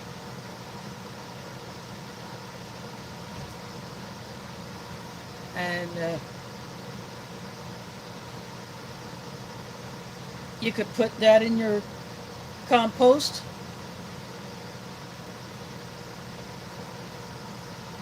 Of course, I have some of that saved for another purpose as fire tinder.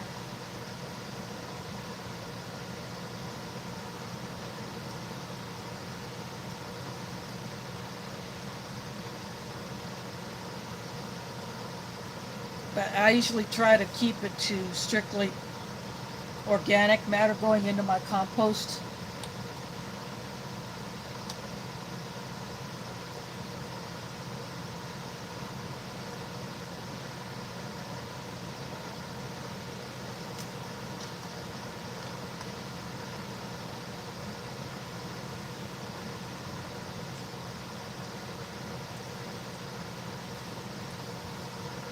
And when I harvest from my plants, I pull them out at the end of the season. I may break the roots off, the stems and the leaves that I don't collect. They all go into the compost to feed it for next time.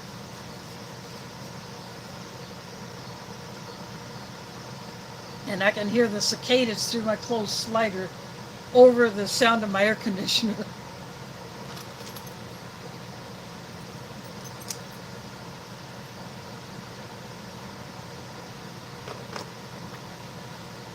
Yeah, the cicadas have been busy lately.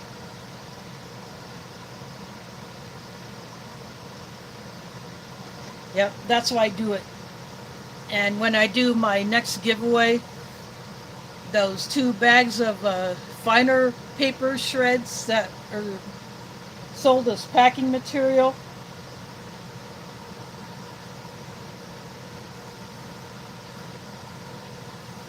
they actually write fire tinder on those bags just for the heck of it when I go to pack the prize box. Yeah, I've lost a few subscribers. I did get one back,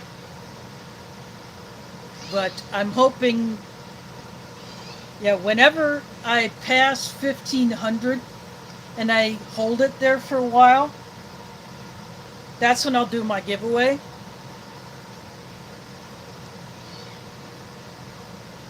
And I am still looking for items to add to the prize pack. And then I need to find a certain size box to accommodate one of the items that I want to include.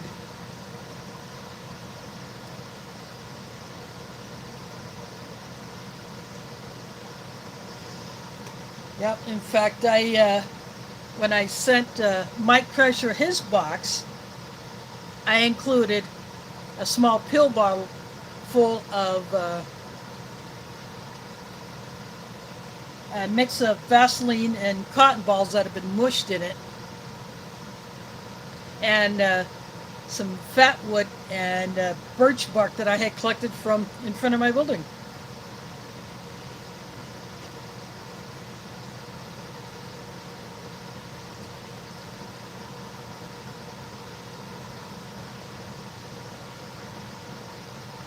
I have quite a bit of that bark that I have picked up that was just shed off the tree or just barely hanging on. I found a couple pieces that had landed in the crotch of the tree, just laying in there. The wind blew it. So I have collected all that, and sometimes I would strip some rotting sticks that I pick up off the ground. I just strip the bark. So I have quite a bit of that birch bark. And then I have bags of grasses.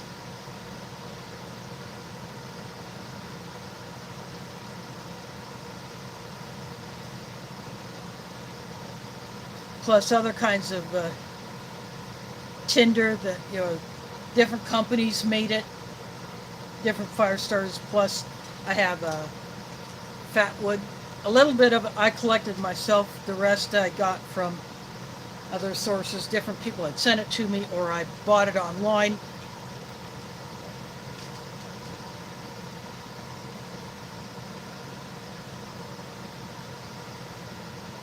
And of course, I have been doing some laundry lately. I will do one more load before the trip. I will take the lint from the dryer and stuff it into a toilet paper tube that I have in a bag. I got one of those tubes that can take a little more, and I will take those with me so we can use them to start fire in the fire pit.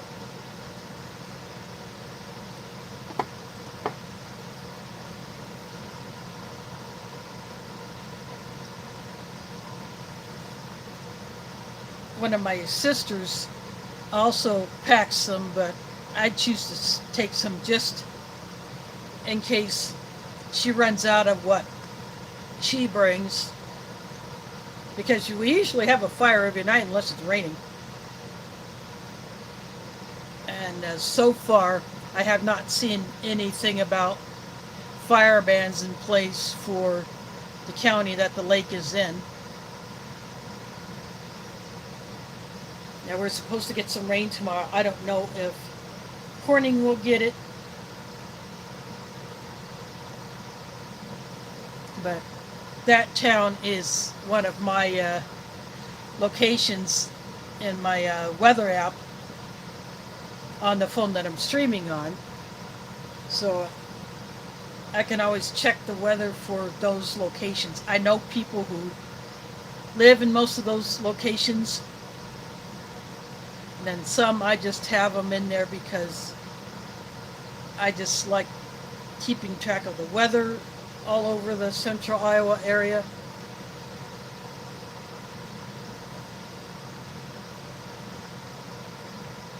And my one aunt who, my last remaining aunt who came back to Iowa from Arizona, I added the town she lives in to the list.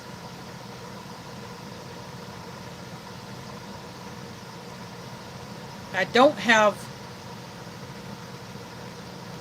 a location where my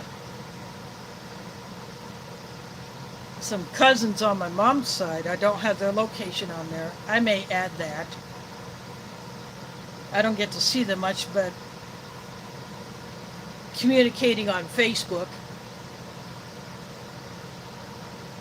But yeah, I've been looking at the Corning weather for past few days in a row.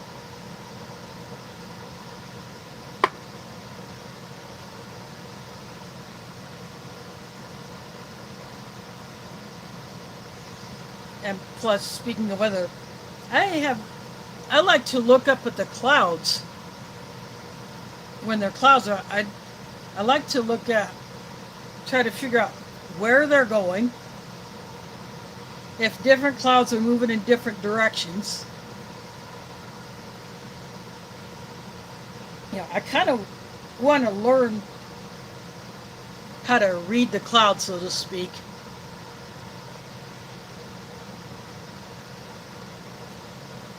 Even with my eyes the way they are, I can try to figure out what's going on.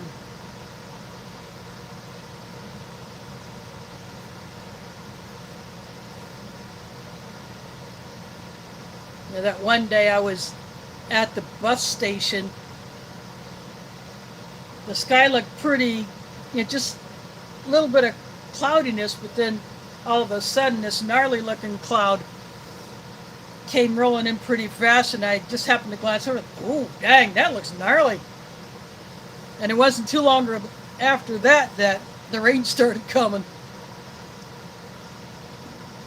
We'd all just gotten in the bus that I wanted to ride to come home. And just as the bus was leaving the station, the rain started falling.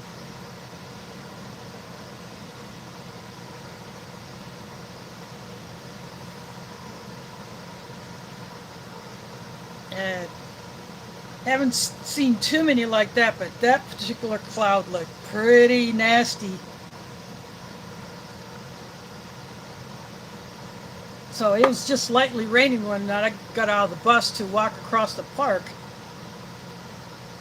But then the sky unloaded after that.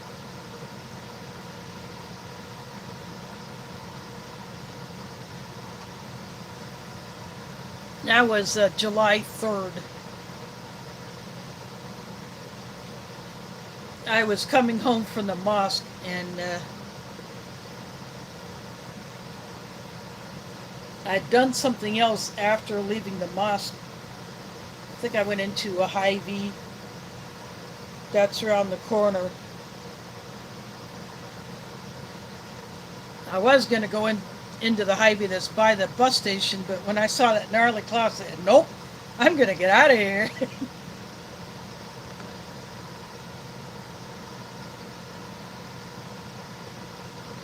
I took a picture of it and posted it online.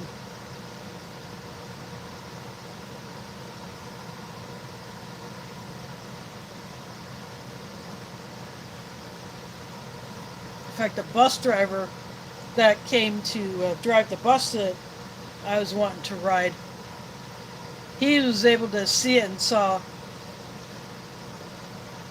that it looked like it was going to really dump a good one.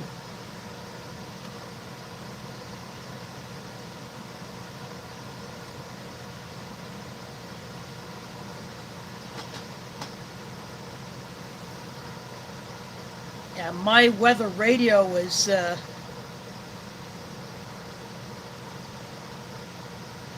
making a bunch of noise about alerts. I have the volume up on there fairly loud. If I'm in the hall outside my apartment when the local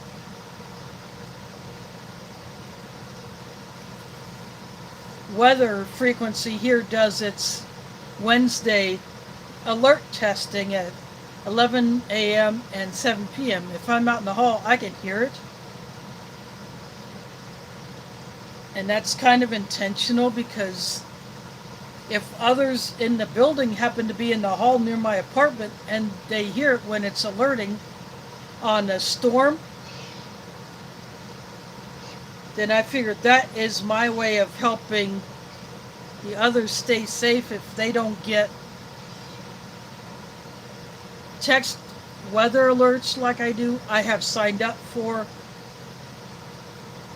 the text messages for local weather alerts.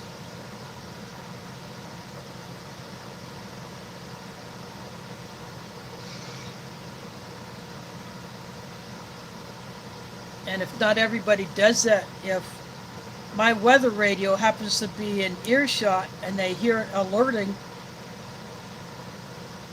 on a storm, then they are better informed and they can make a decision on whether to go out or to stay inside the building. Pumpkin, that's not for kitties. Oh, she's going after my ration stuff that is not being used. Nope, not for kitties. No, you're not getting it, Pumpkin. I had to convince her to get down.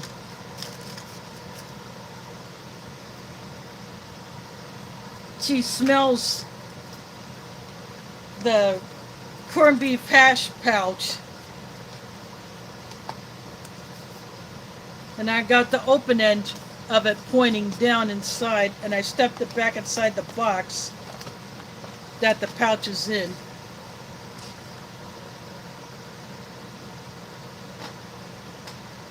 Apparently that smell kind of attracted her. Yeah, well, it did smell good.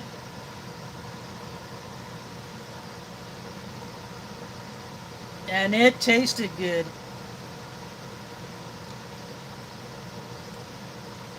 I was so happy this one was in the condition that it was in, because I did not pick a backup plan for an entree should this one have gone to crap. I only had a backup plan for my drinks.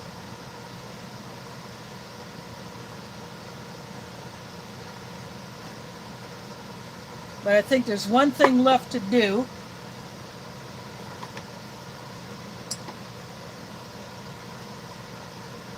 In fact, I'm going to push. I'll move this in two while I'm at it. I think there's one thing left to do.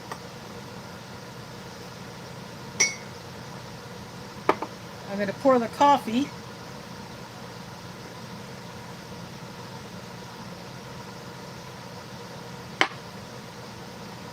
into what's left of my cocoa, because why not?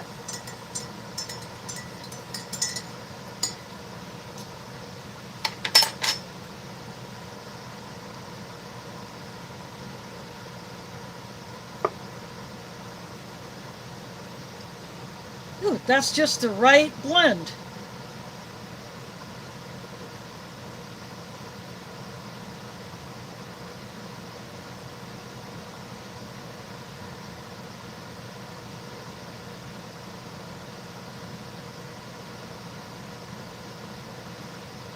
Yeah, I try to disable autocorrect whenever possible.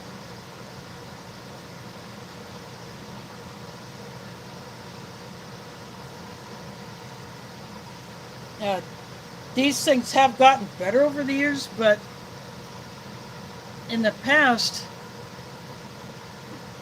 when I couldn't disable autocorrect, especially like in Facebook or other social media, when I try to type my city name, it would want to change it to something completely different. And in order for me to make the change stick, I would have to finish typing what I wanted to type, but before I send it, I'll go back to what it thinks is the word should be instead of my city name.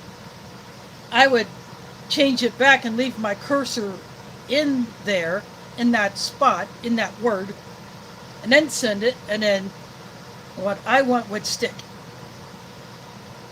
And it would also try to do that with my first name, because it's not a common name. Or maybe it wasn't common enough for these grammar features to accept it as a proper name. But it has gotten better. It doesn't try to mess up my name. It doesn't try to say that it's a misspelled word. It doesn't do that to a lot of city names.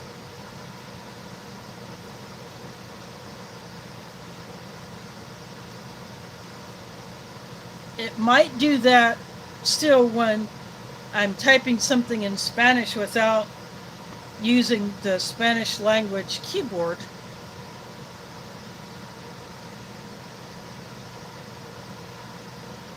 But it doesn't try to autocorrect because I have disabled it. So if you can disable the autocorrect, and you may have to be more mindful of what you're typing, but if you can disable that autocorrect, you can type those unusual words and not have it get changed on you. Yeah.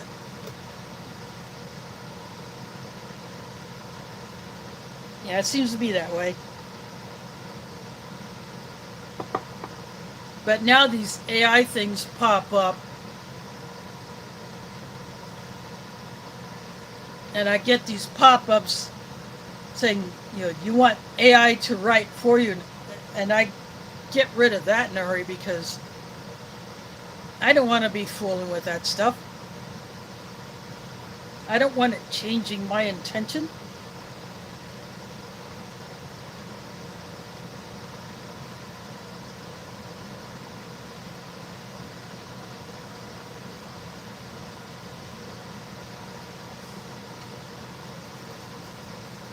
Yeah, time to put it in timeout.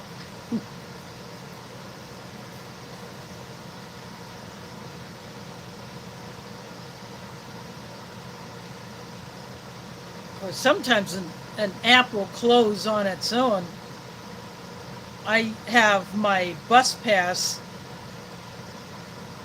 stored on my phone in the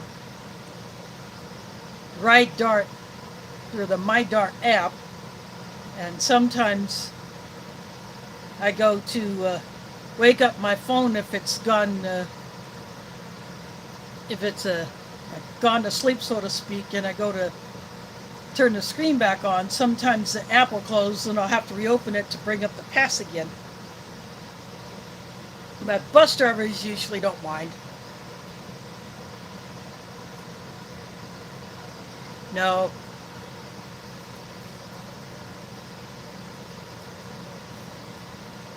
Yeah, the AI stuff.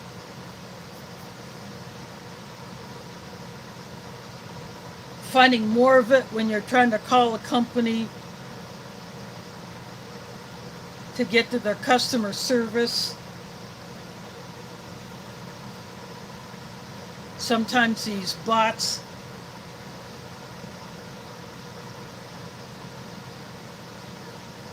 just don't have a clue what you're trying to do. Or their phone system is not very helpful for you trying to get to the right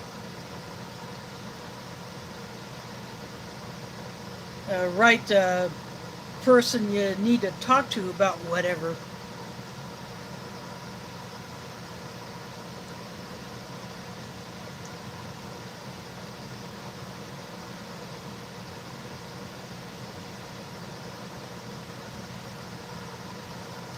But the local town of Palo, near Cedar Rapids, Iowa,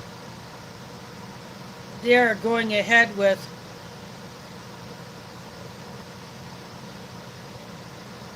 their data center plan.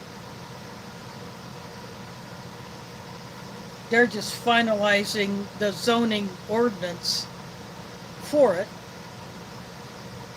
and that's requiring the restart of the Duane Arnold Energy Center, which was the only active nuclear power plant here in Iowa.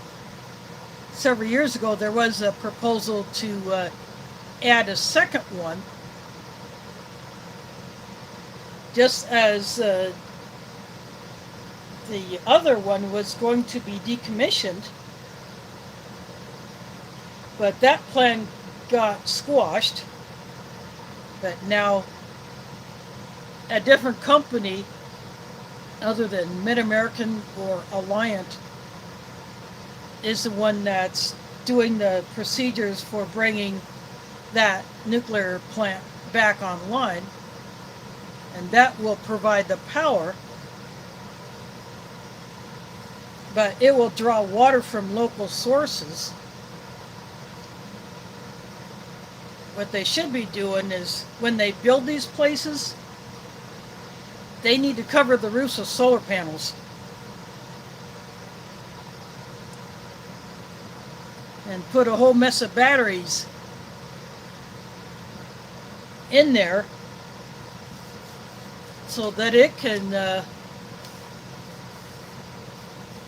get power, with at least some of its power, without having to draw off the local grid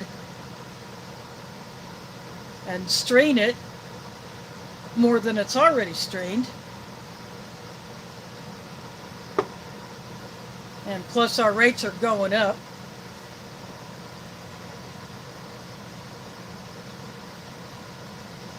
But there are Iowa towns and counties that are voting to reject data centers.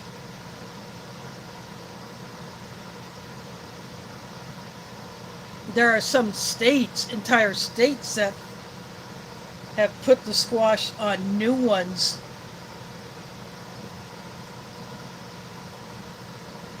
being planned, that not necessarily stopping those that are already under construction or that are already operational.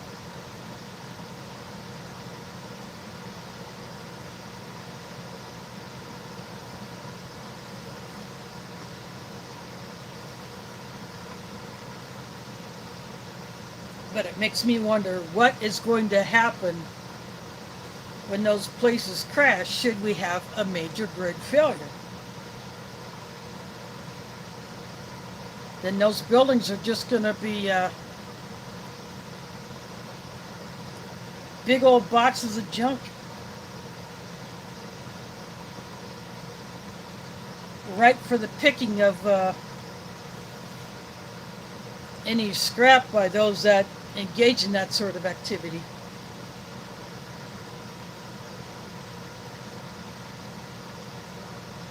And once they're operational, they don't require a large number of employees. They just require a few to monitor the systems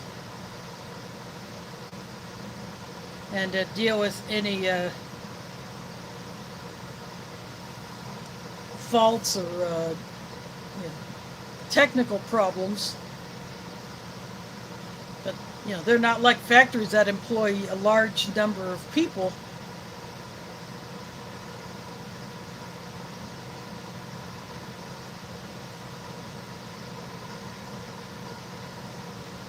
But if we have a huge grid failure because it's so old and it's hard to get replacement parts for transformers and stuff like that, what's going to happen?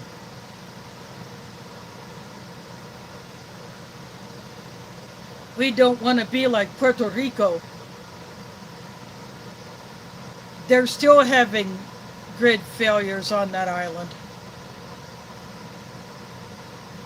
And of course, Cuba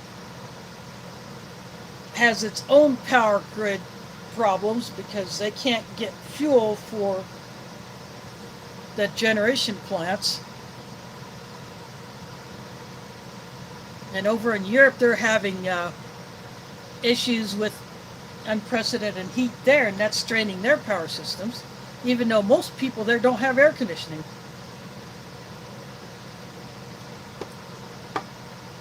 Temperatures there have been in the high 30s to low or even mid 40s Celsius.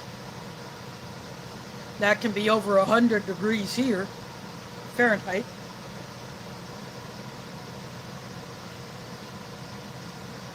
Yeah, it's scary stuff, and that's why after the 2020 derecho that shredded a good chunk of Iowa in August of that year, I got many power stations that are below I got one that was like 156 watt hours.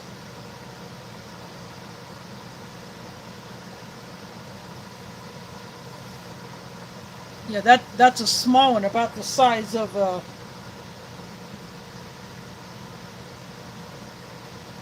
about half the size of a toaster. And then I got a bigger one that's like 230. And then I got one that's like 300. And then I won the Opus 600. That one has since been replaced by a newer model, but I used it at the art festival to power a fan to help circulate air in our booth. And next month, when the White Eagle Powwow Committee goes to work another event to promote our powwow that takes place in September, I'm going to put that Opus power station and that fan in my grocery hauler, take it to the event, set it up, and get some air circulation there. We don't have to spend as much time out there as we did at the art festival. But being in August, yeah, it could be a bit of a heater that day.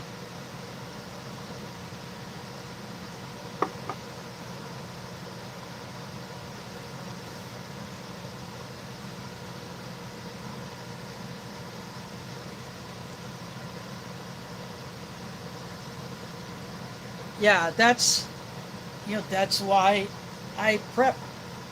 And things like this spoon,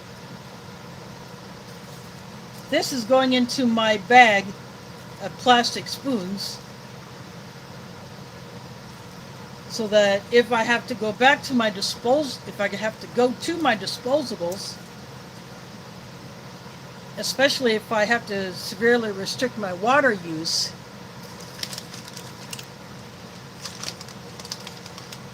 I can do that. I can go to that. I save all these matches because I can use them to light a candle. I have a small folding grill. I could light a fire in it. These rear rolls, I could use it as tinder if I needed to.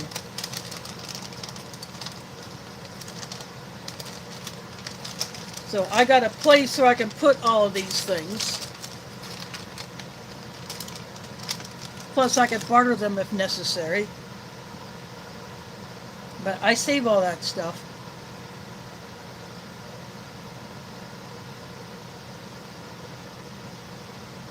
So all the ration heaters that I've gotten from Rations, I started using them, but then I decided, no, I think I'm going to start holding on to these because I may need to use these in case I have to heat up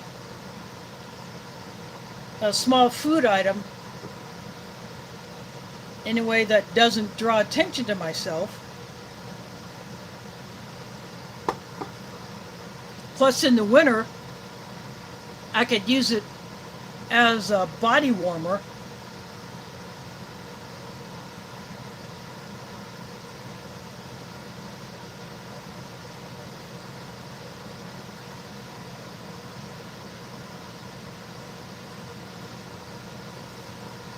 Yeah, I stock water after I get done with the review. Although this bottle gets used, it stays in my fridge full the rest of the time. When I'm not taking it out anywhere with me, I have that plus a bunch of other bottles full of water in my fridge. I haven't got a couple in my freezer.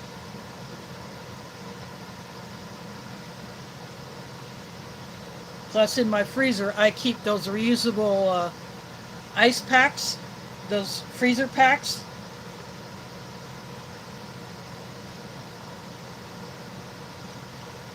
And because I have my fridge set to the lowest temperature it'll go. The top shelf way at the back is the coldest, and I keep bottles up against it, and almost all of them stay frozen all the time. So that way, if the power goes out, that buys me a little bit more time. But if the power is going to be out for a longer period of time, I can plug my fridge into my Opus, which I charged up yesterday morning, or Friday night. I plugged it in as I was using it a little bit more since the art festival, but I decided to go ahead and charge it back up because it was like 33% battery left. So I charged it up. So if I have to, I can plug my fridge into it.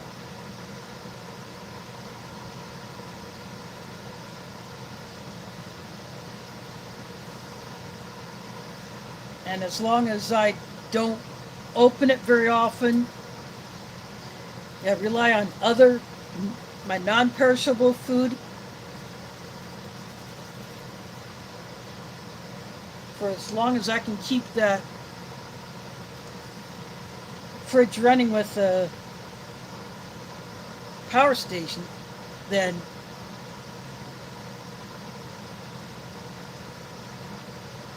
I can keep that food in there longer.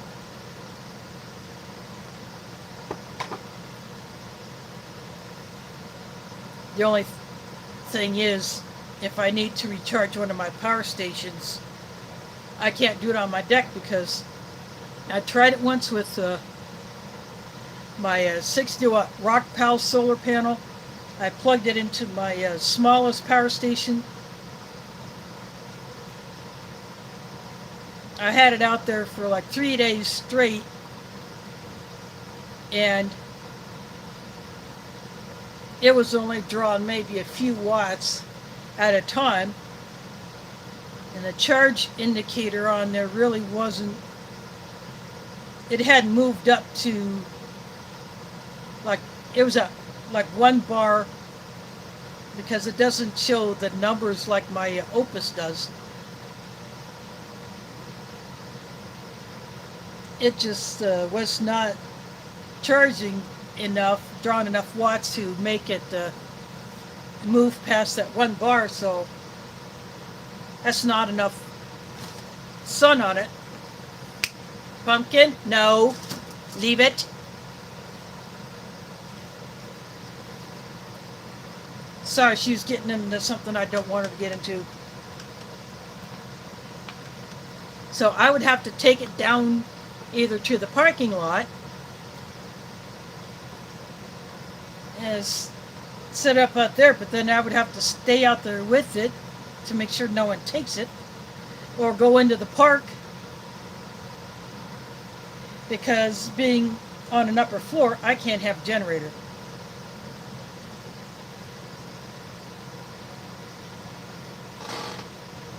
Now, during the derecho, someone on the first floor did have a generator, but they made one crucial mistake.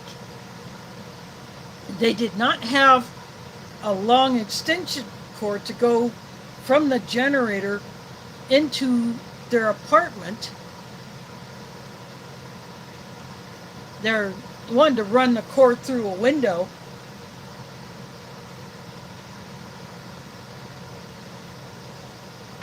So at the time, I did not have the extension cords that I do have now. I got them after. I said, well, I have a power strip. And I told them which apartment I was in so that after they're done with it, they could bring it back, but I never got it back. It was an old one anyway, but that meant they could not have the distance from their apartment for the generator to run safely, not get any fumes inside. So maybe the appliance cord that they did have was somewhat long, but not long enough, or they didn't have a long enough extension cord.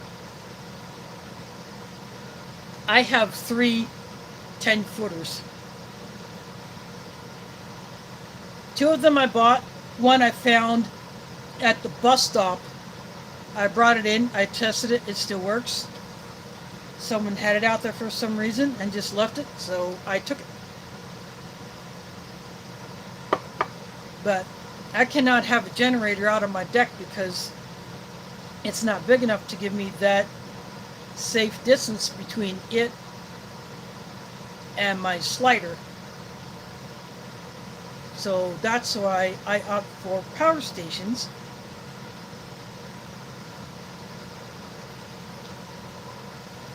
But I would like to get another one that has what's called the UPS or EPS, like uninterrupted power supply or emergency power supply, where you plug it into a wall outlet, you plug the appliance into that, and the power passes through that power station into your appliance. But when the power goes out, it switches to battery, so the power station keeps on running and juicing, say, my refrigerator. I want to get something like that because my power stations do not have that function.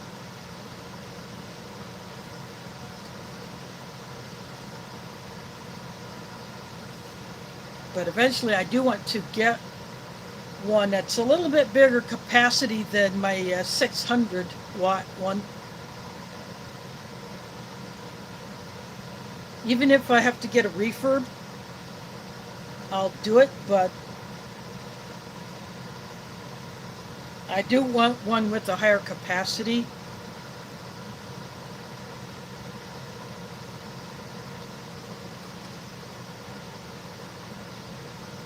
No, Pumpkin, you're not getting it. She's eyeing my tray. She is still attracted to that corned beef hash smell. You're not getting it, Pumpkin.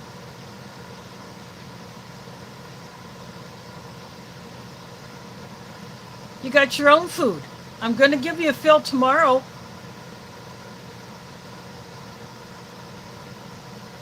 Her food dispenser holds, and I did this before I switched to the bigger cat food bags, those 3 pounds, those 3.15 pound bags of cat food.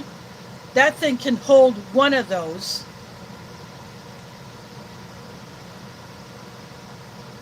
And because I get 13-pound bags,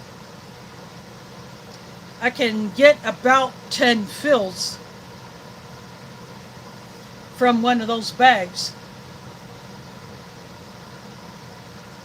So I wait till she eats almost, maybe leaves a little bit left, then I will empty that out onto the lid. Then I'll fill up that thing completely, and then whatever is left from what she had been eating, I just put that on top, so she will eat that first. But yeah, I will give her a fill tomorrow. And then that lasts her about 3 weeks. When I had Mila, because she was a much smaller cat and didn't eat as much, that lasted her about a month. So I was only buying those smaller bags of cat food. But when I had both of them, before Mila crossed the Rainbow Bridge, that would only last maybe 2 weeks before I had to fill it. So that's when I switched to the bigger bags of cat food, and I have them on my Amazon Subscribe and Save. And It was supposed to be delivered earlier this month with a couple of the other items, but it was out of stock. But then it came back in stock, and I just ordered it.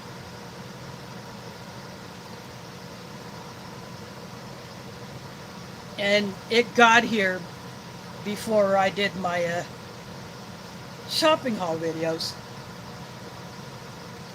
And I did get the other items that I had ordered that were, I had ordered off of the Walmart site. 3 more pairs of those pants, like the purple ones that I showed in my, the non-food portion of that shopping haul. I got the other 3 that were shipped from the sender the same day, but somehow the second package had gotten delayed. But I finally got it, and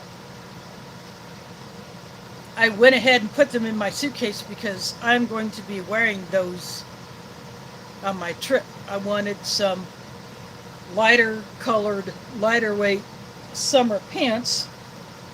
So I got kind of a light sage green. Let's see, it's about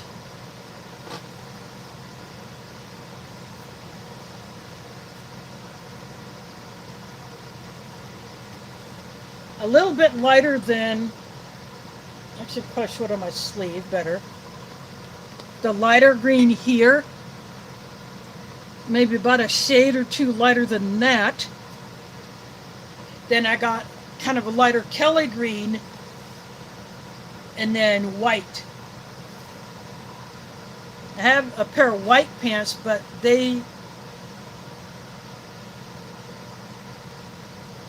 are really not breathable, and they're a little heavier weight, so I don't wear those a lot in the summer. So I got a good deal on these pants off the Walmart site, and I have those 2 shirts. I wanted some other colors, but they just did not have too many in my size. But I think later on I'll look for more of those shirts, so I have both of those packed.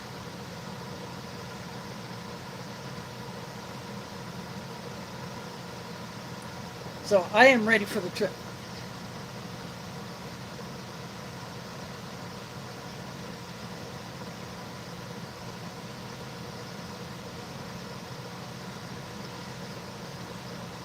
Yeah, that's crazy what some of them can do. Mila used to show a little bit more interest in my food sometimes, but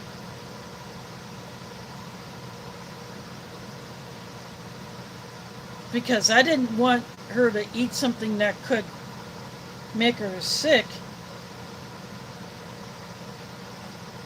I chose not to give her any of my food at all. So only cat food. But if I run out of cat food in a SHTF situation, I have the tune-in water I can give her. I got canned chicken.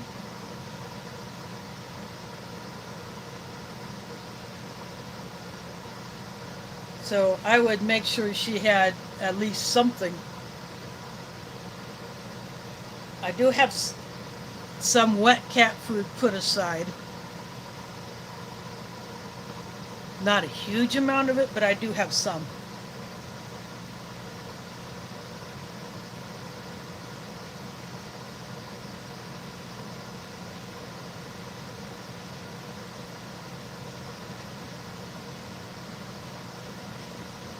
Yeah.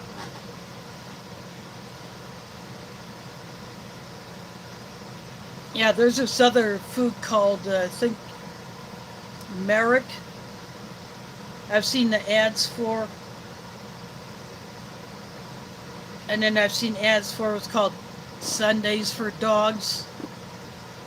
But yeah, Oh, that type of pet food is pretty pricey. Yeah.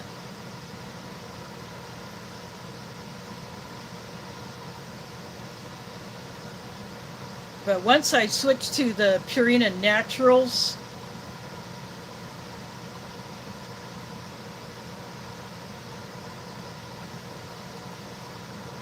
yeah, they seem to, yeah, Mila liked it. Yeah, she ate it. Pumpkin eats it. The only time there's an issue is if Pumpkin ingests something that she should not have. Usually when I'm not around to see what she's going after, and then I'll find a little mess that I gotta clean up.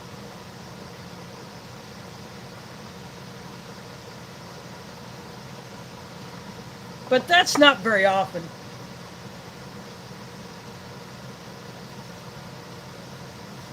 But I got the indoor formula. I've been getting that the past few deliveries.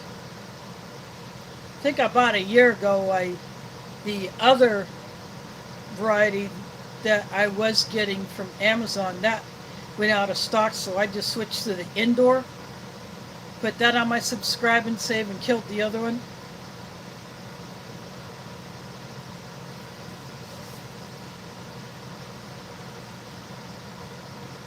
That seems to be doing pretty good for Pumpkin.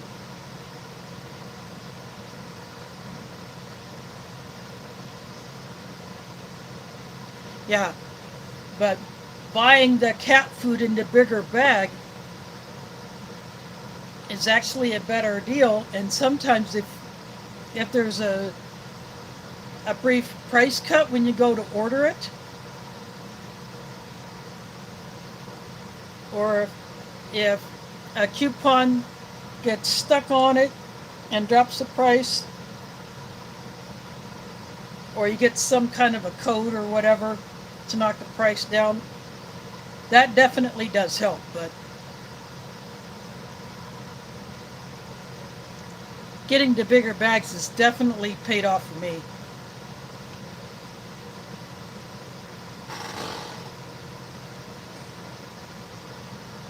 There went the last of my 1991 Army Mocha.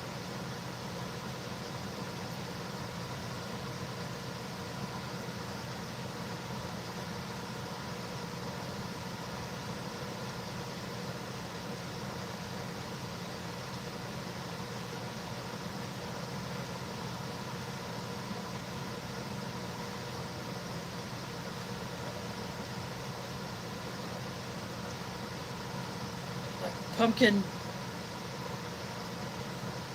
likes that food, and she seems to be doing well with it. She likes to play in her water, though. She will dip her paw in her water bowl and then lick her paw.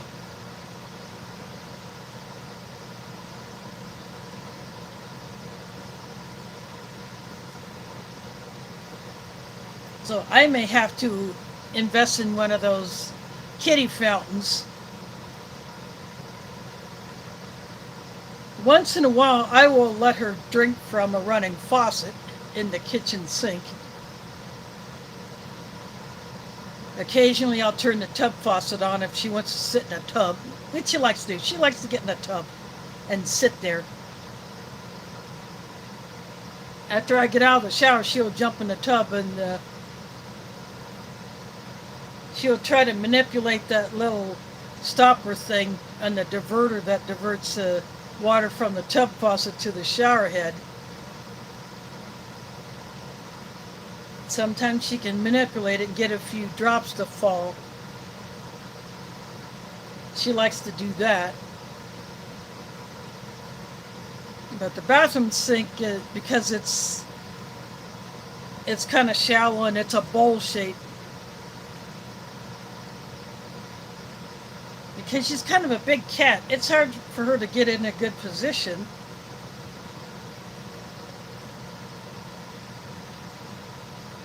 So if I do let her drink from a faucet, it's usually the kitchen sink or the tub.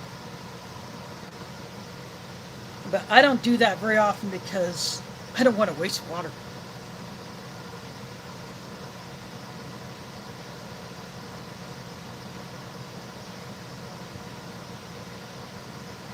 Well, since I am done, I'm going to go ahead and close this out. And I will not be streaming next Sunday because I don't know what time I will get home from our trip. After we get back from the lake, we all gather at my one sister's house because we condense into only a few vehicles. So I take up as few parking spaces in front of the cabins as possible when we're there. Then we all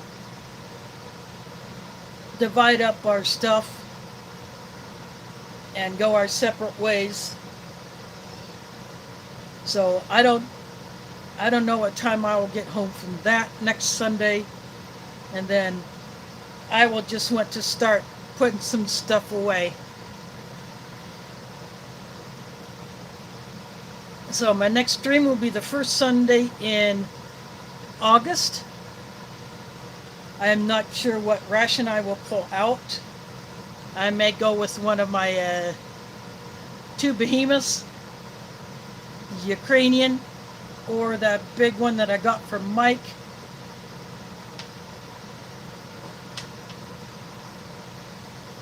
I will decide that after I get back from my trip, but in the meantime, I will put up a few pictures as I can. I really can't shoot videos out there and post them up because getting signal down there, even with a hotspot, is spotty at best. But if I shoot video, I will upload it once I get back into Des Moines. So again, I want to thank you all for hanging out with me tonight for this blast from the past. And for those who have come here for the first time, I hope you come back again. Again, I do this every Sunday, 7 p.m. U.S. Central Time. Unless I'm not here. Anyway, thanks for watching and catch you on the flip side.